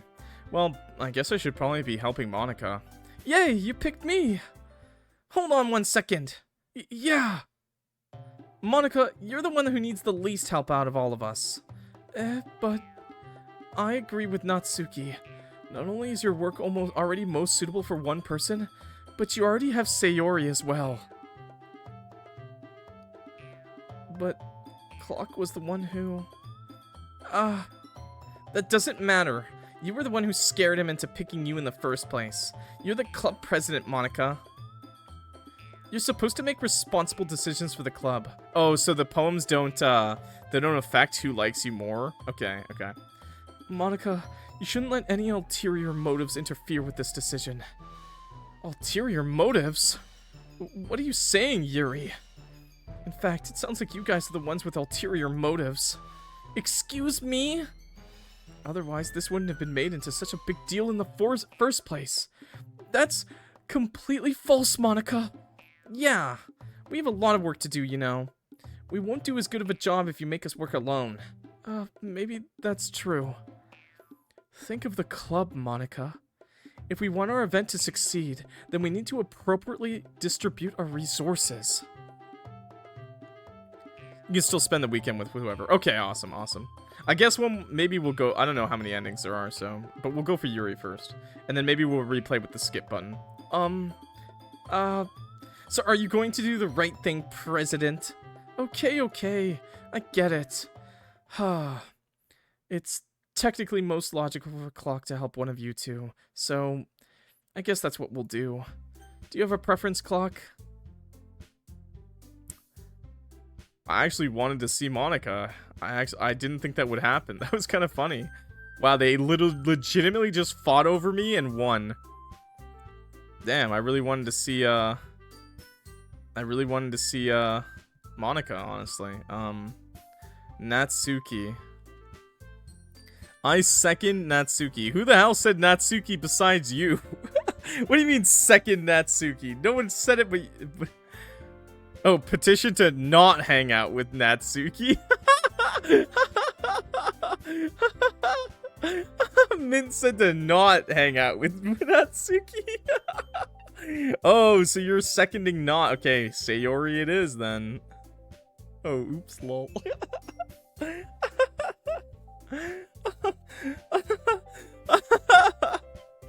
Natsuki last. Sayori. No, we'll do Sayori last, I guess. Natsuki. Well, baking sounds like it could be fun. And you guys make it sound like a lot of work, so it could probably use 2 people. Don't worry, baking is a ton of fun. You'll definitely agree. Eh? Just a minute ago you were saying that... That's because... Never mind, okay? Well, anyway.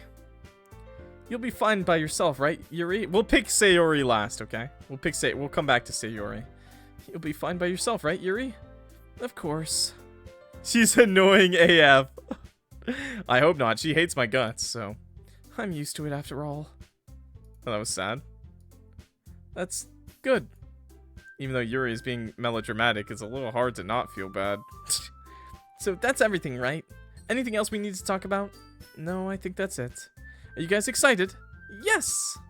Everything except the performance is gonna be awesome. Except the performance. I don't think that really counts. What about you, Clock? Me? I guess you could say I'm interested to see how it'll turn out. That's good enough for me. What about you, Yuri? Yuri? She's still sulking. Natsuki starts pouting too. It's not that big of a deal or anything. Well, it might not just be that. I think that Yuri might be feeling a little underappreciated in general. Having to come up with something for her to do and then nobody offering to help. That doesn't mean... Ooh. Natsuki glances back and forth between everyone with a worried expression. Look! Natsuki goes over and puts her hands down on Yuri's shoulders. Yuri, you really are the most talented one here, and you're going to help make the event a lot more fun and welcoming. I mean, the cupcakes will probably help a lot too, but you're going to make the atmosphere special. They'll be really important for the way that people feel during their performances. So, you need to stop being dumb and give yourself a little more credit.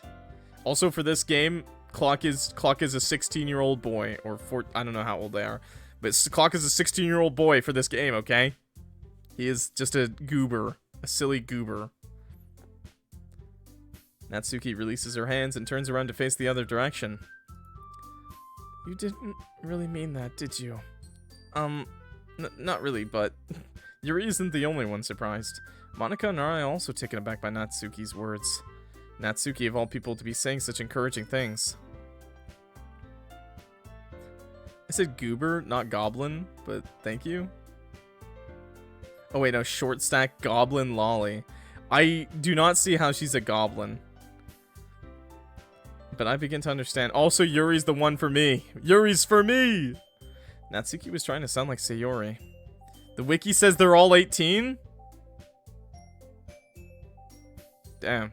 I guess Clock really is into MILFs. Even if it didn't work perfectly, I can tell that she tried to say something Sayori would say in a time like this. Yeah, Clock's into older women. Because Sayori always helps everyone smile and feel good about themselves. I'm sorry for being dumb. I'm going to do my best. And all of us are going to make it a really great event. Yeah. I hope to see everyone do their best. But with that, there's nothing more for today. So I guess it's time for us to head out. Okay, but I'm staying here a bit longer. I barely got to do any reading today. Please stop nodding. Fair enough, there's nothing wrong with that. Everyone packs up their things, and I start to follow Monica and Yuri out the door as they chat between each other. Where are you going? We still need to figure out our plans for this weekend. You literally would have gotten home and realized that you didn't even have a way to contact me. Oh, that's true. I have no idea how that slipped my mind. Geez, good thing I stopped you. I'm giving you my number, okay?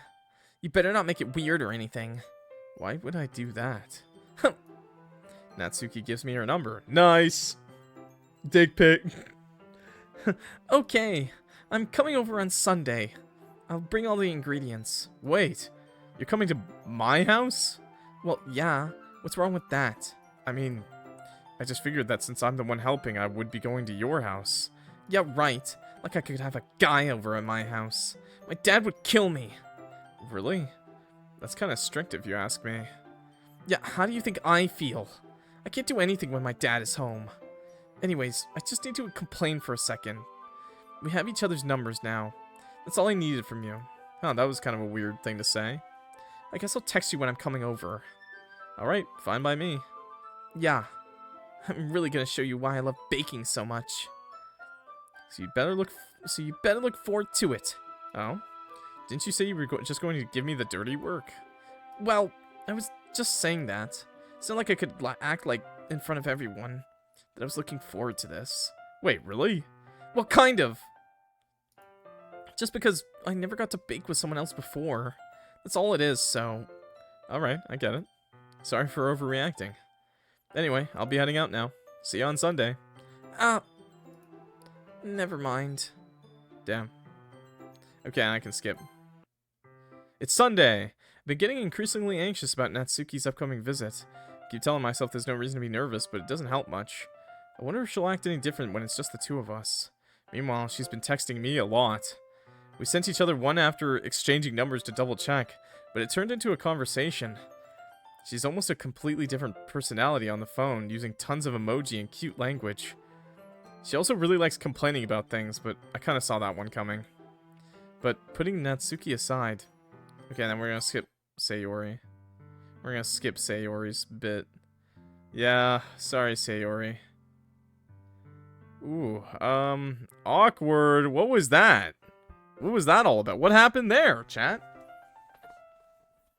I spend only a few minutes back at home, anxiously awaiting Natsuki's arrival. Before I know it, she texts me to let me know she's outside the front door. Without delay, I open the front door to let her in.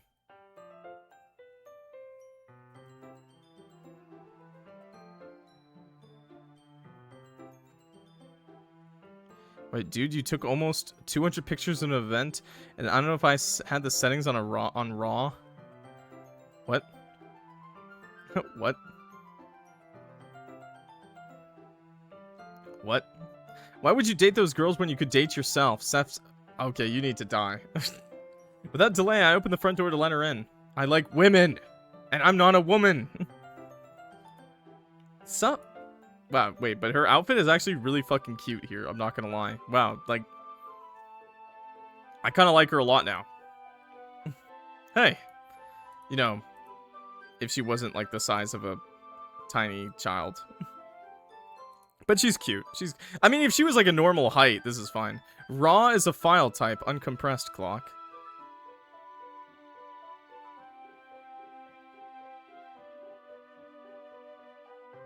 Yeah, but what does it mean?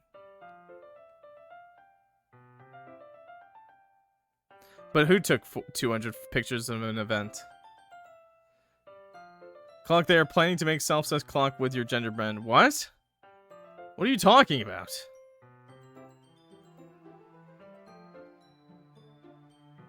Mint took them. Oh! That makes sense. That makes... Oh! I understand. I get it now. I understand now. Unlucky. I don't know what I was expecting, but seeing Natsuki in something other than her school uniform totally threw me off. Seeing her in such cute clothes makes the uniform seem totally unfitting in comparison. Jeez, don't make it feel so awkward already. It's gonna be a long afternoon, so don't be weird just because you're not used to seeing me outside of school. Anyway, I'm coming in. Hey, she came in. Wait, what the fuck? This is my kitchen? This is fucking amazing. I see you brought a lot of stuff. Natsuki is carrying a large bag that is probably full of baking supplies. Well, I didn't want to come all this way to find out that your kitchen isn't equipped for the job. You bought everything I asked you to, right? Yeah, I did.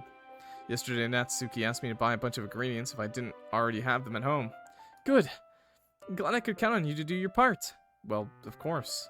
I'm surprised to hear Natsuki suddenly say that rather than something snarky like she usually does. Could it be that she is a little different outside of school after all? Anyway, let's go to the kitchen. What, you're not even gonna offer to take this heavy bag from me? Where's your hospitality clock? Oh, come on. Since when did I need to be a gentleman? I grab the bag Natsuki holds out to me. This is ridiculously heavy. Haha. I carried that all the way here. Are you impressed? I see now. Yeah, I am impressed, Natsuki. It seems like I always underestimate you. It's because I'm so small, isn't it? You jerk. Natsuki hits a fist into my chest. Hey, your size has nothing to do with it. Do you really hate being small that much? It's not like I hate it. I mean, sometimes I like proving people wrong when they only think I'm worth my size. It's fun when I get to be small and also better than other people. But, geez, never mind. What are you making me say? Don't think you can make me talk about weird things just because we're not at school. Hey, you're 18. Hey, I ain't got nothing against you. You're 18. You're just small for an 18-year-old. There's nothing wrong with that. Are we getting started or what? There's a lot of stuff I gotta teach you. What? That's a little bit more like you. You're more fun when you just speak your mind like that. Hey! Icky. What do you mean icky? She's literally a little gremlin. I mean, there are people who are like 25 and up and they're like little gremlin girls. And you know what? You gotta treat them like grown-ups. They are grown-ups. They're just women. And I can appreciate women of all shapes and sizes. Okay? As long as they're women and not little girls. Now you are treating me like a kid. I was just trying to be a little nicer to you, you know? And just because I don't have a mature and sexy figure like Yuri doesn't mean you should treat me like... Whammin'. Natsuki catches her words and her face turns red. Natsuki? Forget it. I didn't say anything. I should apologize. I appreciate that you were trying to be nicer. I should have been a little more considerate too. But also, if that's what you're thinking, then you should know that there are tons of guys who are into... There are tons of guys who are into body types like yours.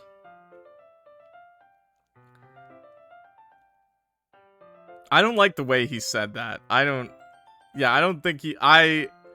That was a weird fucking thing to say. I like women.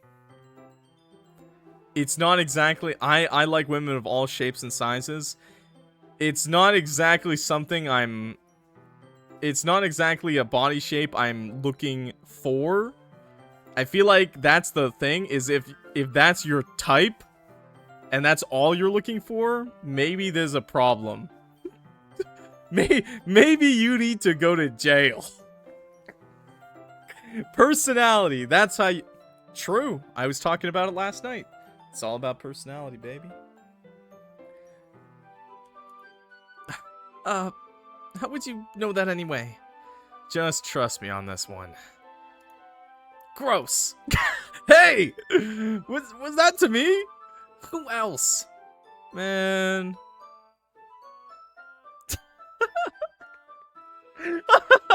Fryman, excuse me. Look. Fryman clearly has not played the daddy dating simulator game, okay? Dream Daddy. Go play Dream Daddy and come back to me, okay? Yeah, get back to me after you play Dream Daddy. Uh-huh. Let's just get started already. What? I said he could play Dream Daddy, not me. I'm not gay. You get all sour when a girl calls you gross. I finally found your weakness, Clock. It's actually my weakness. No! Natsuki smiles deviously. Please spare me. Well, if Natsuki decides to dish out more insults like that, there's no way I'm not fighting back. But she's satisfied enough for now, finally starting to pull out things out of her bag so we can get started. Before long, the whole kitchen is a mess. Spoons, dirty bowls, flowers, spilled fluid. Spilled fluid! What? And plastic bags are strewn about every countertop. The mixer isn't big enough to make all the batter at once, so we've had to do it several times. Meanwhile, Natsuki is babysitting all of my movements to make sure I don't mess up her precious baking. Clock, where did you put the food coloring? The batter's going in the oven soon, so I need to fill the trays. I think it's still in the bag next to the table. What are you using for? To color the batter, of course. I'm making each tray a different color. That way, even if the flavors aren't different, everyone can still pick their favorite. Ah, that's a cute idea. Are we doing anything like that with the icing? Do you want to? You're asking me? I don't really have a preference, so... Come on, you're not putting any heart into this at all. Can't you at least try to have fun? I'm having fun. Not really sure what Natsuki is trying to get out of me. Meanwhile, I see her separate the batter into smaller bowls and put a few drops of food coloring into each. Ah, that does look pretty cool. See? It's not like baking is about just following instructions. It is. The presentation is where you get to be creative and have the most fun. Actually, okay, yes, that's true. Presentation is finally where you get to be creative in baking. But baking is a science, my friends. Baking is a fucking science.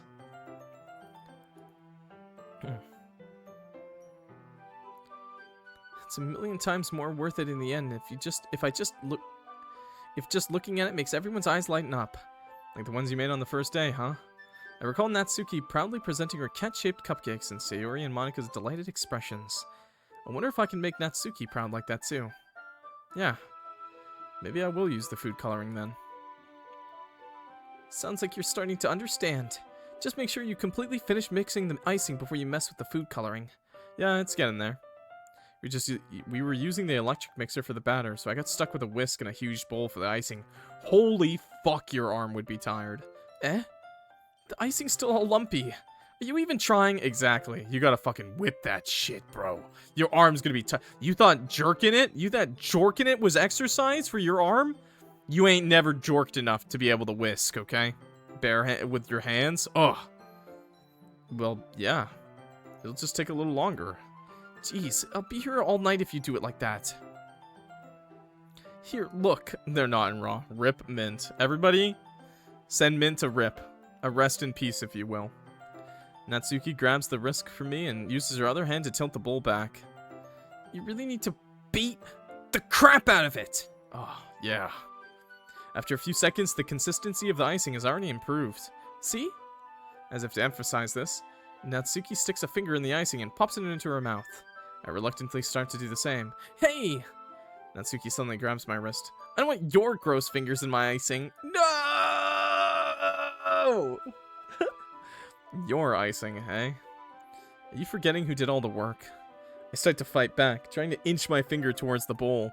Yeah, let me finger that icing. Yeah, let me finger that icing now! Don't make me beat the crap out of you next. I'd like to see you try. I push harder, just enough for my finger to reach the icing. I triumphantly scoop some with my finger, just as Natsuki tugs with all her might. Ah! The force of Natsuki pulling me causes me to stumble, making her stumble in turn. Gross! You got it on my face! Whose fault is that? There's a big glob of icing on Natsuki's face. Hey, yo, and someone nutted? She tries to reach it with her tongue, but it's too far away. Jeez, you know what? Take this! Natsuki instead wipes it off with her finger before shoving her finger toward my own face. You wish. I'm faster. I grab her wrist with my hand before it reaches my face. Natsuki tries to use her other hand to fight back, but I grab that one as well. Hey yo! Hey yo! Hey yo! I'm holding her down! Stop! Not until you apologize for calling me gross. No, dude! No! No! Ah! Fine. I'm sorry for calling you gross. Stop that! Lynn, stop! You're going to jail! I'm sending you to jail, Lynn. We're having a wholesome moment and you're nutting. You feel proud about that, pal? You know I don't mean it. It's just fun seeing you react to it. So true, though. You do that to me all the time, you know. Saying dumb things just to get a reaction out of me? No, I'm just dumb. You really shouldn't tease girls like that. Is that so? In that case, I probably shouldn't do this either. Starts spitting a loogie into her face. The Hawk-tuh. I actually have like no spit, but Hawk-tuh in your face. I have like no spit. I need to hydrate. Everybody take a sip. Oh, and I guess now we're in the bun suit. God fucking damn it. Well, Doki Doki bun clock. 'Tis the season. Thanks. Fuck. I take Natsuki's finger and put it in my mouth, licking off the icing. Oh, what? Did you seriously just... Natsuki is so surprised that she can't even figure out how to get mad at me.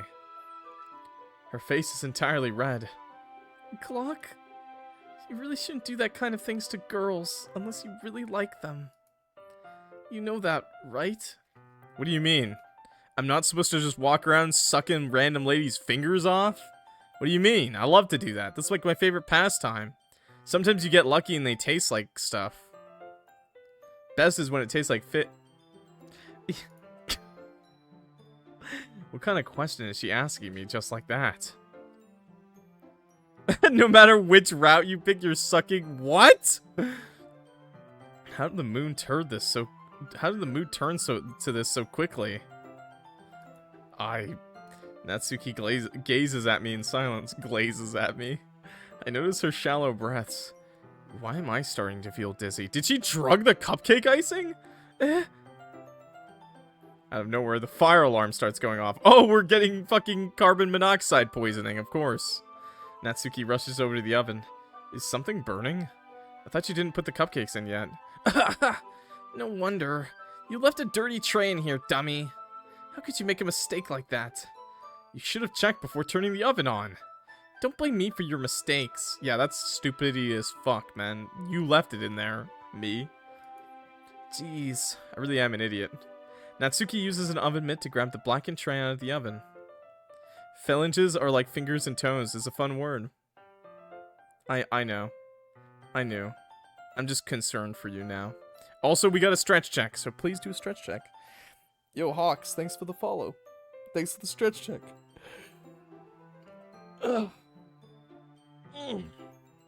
Good stretch.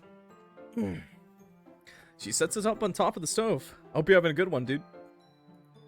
In another moment, the fire alarm stops. Phalanges. I like saying phalan. Is it not phalanges? Phalanges. Phalanges? Phalanges? How am I supposed to say it? Phalanges? Phalanges? What? Is that actually how you say that word? No, it's not phalanges. Why did you write phalanges then?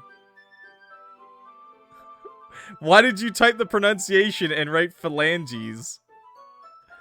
Phalanges.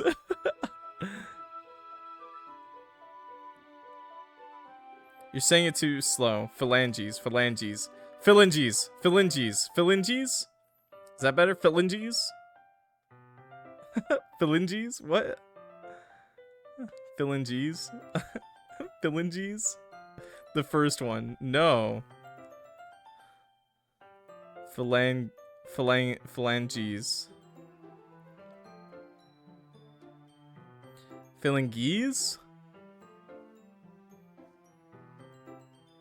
Phalanges. Phalanges. Philly cheese? Hey, that's what I'm talking about, my man! Yeah, let's get some Philly cheese. Yeah, that's what I'm talking about. You guys did not help at all, by the way. Your pronunciation guides suck ass. You guys suck at this. I'm looking it up. You guys got me looking up how to spell phalanges pronunciation. Ah, you fuckers. It's phalanges. No one wrote a J, bro. Phalanges. Phalanges. Motherfuckers, you guys out here writing geese. Phalanges. Phalanges. Wait, no, wait. I was saying it like that, though. Phalanges. Phalanges. Phalanges. It's literally G's. There's no J. She's... Phalanges. Phalanges. Phalanges. That's how you pronounce it, chat. Phalanges. Phalanges. Phalanges. I would say Churbum Line typed it good. Like, pretty well. Phalanges. If you want to hear it again, Phalanges. there you go. Alright. Anyway, I'm putting them in the oven now. Enough with that rant. Yeah. Phalanges. G has a J sound. You speak English, Narwhal. No, I was saying G. I messed up what I said. But if you wanted, like, even the Google, if you're doing pronunciation, you don't put a G. You would put a J for the pronunciation guide. For the if you were showing off the syllables, you would put a J, not a G. That's proper. Because you're using a J sound. A normal J sound. Or you're using the alternate pronunciation for G. The tension from the moments before still lingers over our heads. But the moment has already been lost. I watch as Natsuki slides the cupcake trays into the oven. Then I reluctantly pick up the whisk and continue with the icing, like nothing ever happened. But I'm pretty sure I said phalanges. I'm pretty sure I said phalanges. And then you guys were like correcting me. Pretty sure I said phalanges right. Or I said phalanges, I think I said phalanges. I'm pretty sure I said like phalanges, and then I said phalanges, and roll it back, you did not. I don't fucking care anymore. Shut the fuck up, chat. I'm right, you're wrong. That smells so good. The cupcakes are ready to be pulled out of the oven. Oh, hi, cat. You've spawned a cat, chat. I did say phalanges, though. I'm pretty sure, too. As soon as Natsuki opens the oven door, a blast of sweet-smelling warm air fills the room. Look at how cute they all look. She probably shows off the different colored cupcakes in each of their trays. Their teeth are scary. She's got one tooth. They'll look even better once we add the icing. Not like you need to tell me that. I brought decorating stuff, so I hope you can get creative. Here, scoop the icing into these bags. Zangief? Nice. Natsuki hands me some plastic bags. I have these nozzles that will make it look nice and fluffy. This one can even make flowers. We probably won't be using it this time, though. What's this one for? Pick up one of the nozzles that has a much thinner tip than the others. That one's really thin, so you can use it to make stripes or other patterns. But you can also use it to write stuff on a cake. Like happy birthday or whatever. Huh, I see. Clock and English. You motherfucker, I hate you all! I knew what the word meant, too. I just said it wrong, man. It's like, this is all like when I said epitome. This is epitome all over again. Can I get some water? Hydrate check, please. And please don't tell me it's not epitome. I know it's not epitome. It's epitome, but chill. That gives me an idea, actually. Eh? Well, it's a literature event, right? I know it's epitome. I know it's epitome, okay? I learned most of these words, okay? Look, if you ask the regular person, majority of people wouldn't be able to say that of the phalanges on the first try correctly, okay? I hate you all. You can make it more literature themed by writing a different word on each of the cupcakes. It would be fun to see people choose their cupcake based on a word they like. Ooh. I was kind of expecting you to say something really stupid. That's actually a really cute idea, so... Maybe I'm getting it from you. What's that supposed to mean? I'm not cute. Come on. We're not at school. Nobody's judging. You can't dress and act like this and not expect me to think you're cute. Well... Natsuki's voice trails off. Same with you. Eh? Did you say something? No, nothing. Let's just do the icing. Natsuki picks up the paste and fastens the nozzle onto each of the bags. Did you just call me cute, bros? You think? Nah, she fucking hates me, bro. Yo, thanks for the follow, Lena Mag Bananos. There's a lot to do, so we shouldn't be wasting time. Here, I'll show you how to do it. Without giving me a chance to think about it, Natsuki quickly moves on.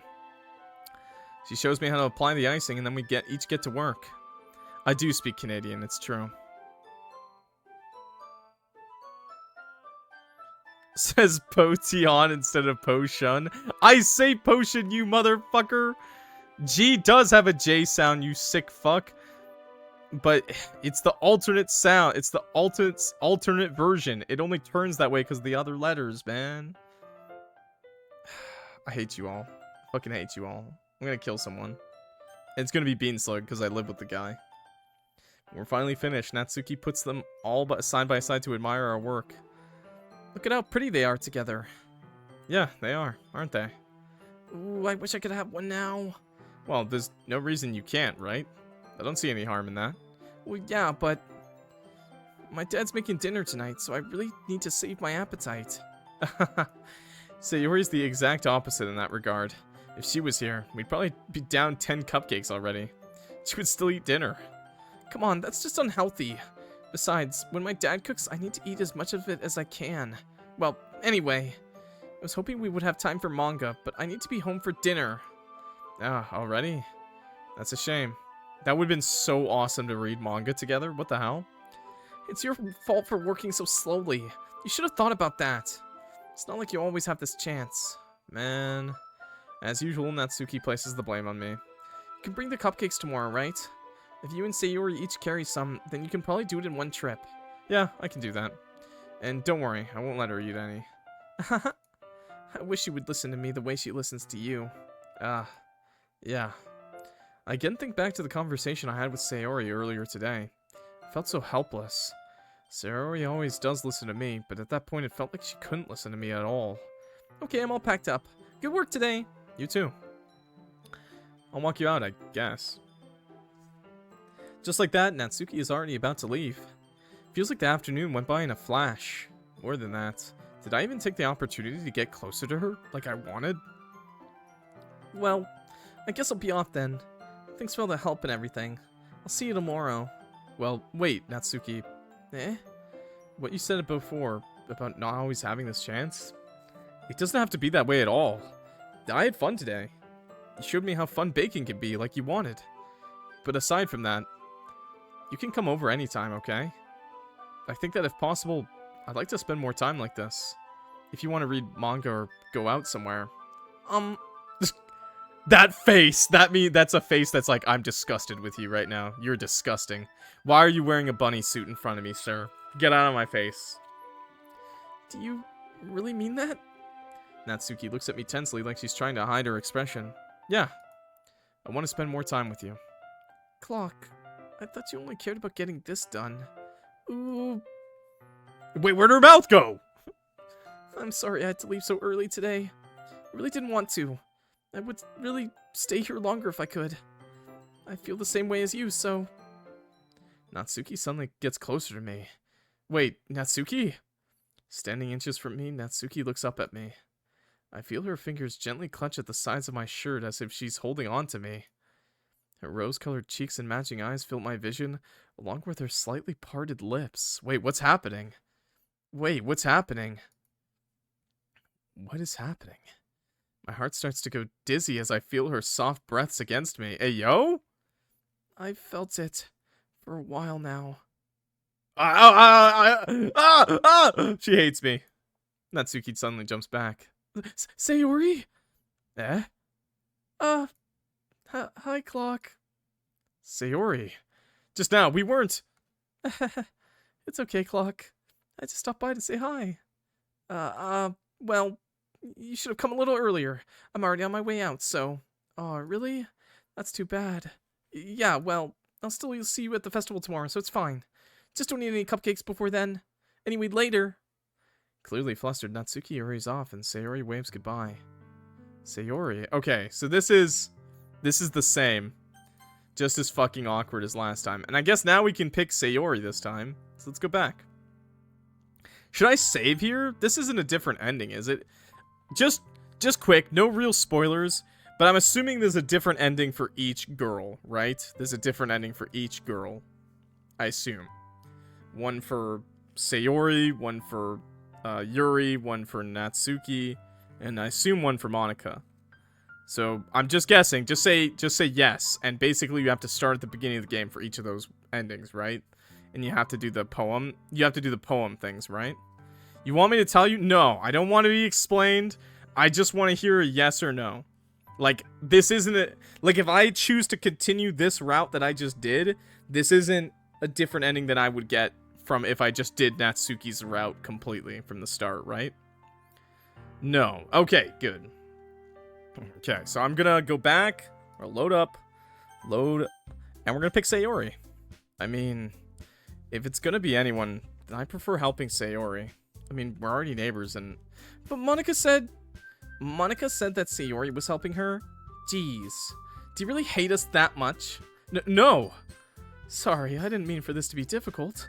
Just think of the club, okay? Then I want to help Monica. Well, I guess I should probably be helping Monica. Yay, you picked me! Hold on 1 second! Okay, this is the same. Yeah, they're gonna make me choose. Okay, so this is the same. So you had to choose Natsuki or Yuri. Okay, so we're gonna go back to that original point that we were at earlier. Okay, chat, we're moving forward. Of all days, I expected this to be the one where I'd be walking to school with Sayori. But Sayori isn't answering her phone. I considered going to her house to wake her up, but decided that's a little too much. Meanwhile, the preparations for the event should be nearly complete. The banner Yuri and I painted is dry, and I gently rolled it up to take with me. She sent me a pleasant text reminding me not to forget anything, and I reassured her. Funnily enough, I probably feel the same way as Natsuki about the event. I'm more excited for it to be over so I can spend time with Sayori and Yuri at the festival. Yo, I'm thinking about 2 women at the same time. What am I doing, bro? But knowing Monica, I'm sure the event will be great too. Game is starting now. Clock! You're the first one here. Oh, nice. Cool.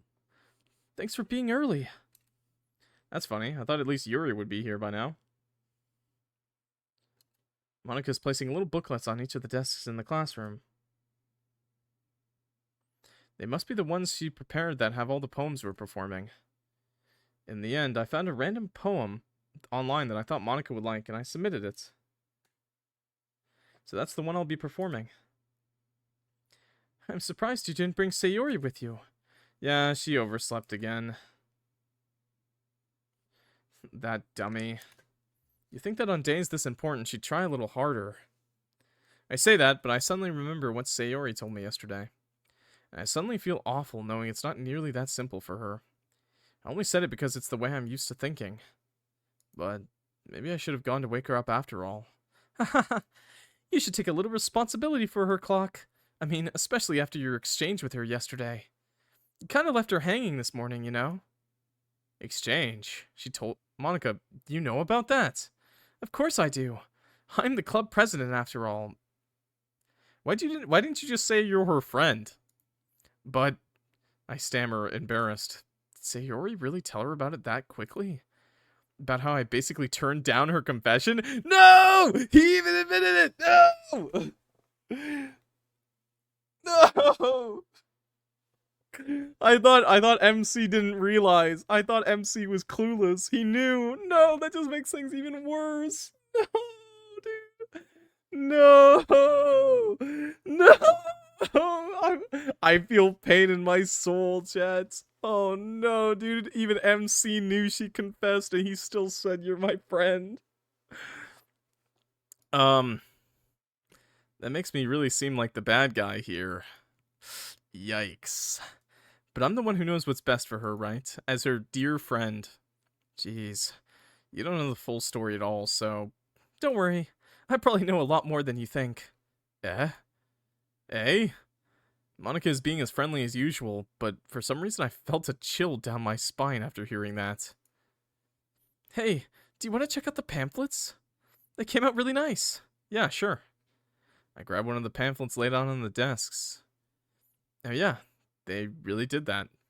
Something like this will definitely help people take the club more seriously. Yeah, I thought so too. I flipped through the pages. Each member's poem is neatly printed onto its own page, giving it an almost professional feel. I recognized Natsuki's and Yuri's poems from the ones they performed during our practice. What's this? I flipped to Sayori's poem. It's different from the one she practiced. It's one that I haven't read before. Oh, I don't know this song. Percent.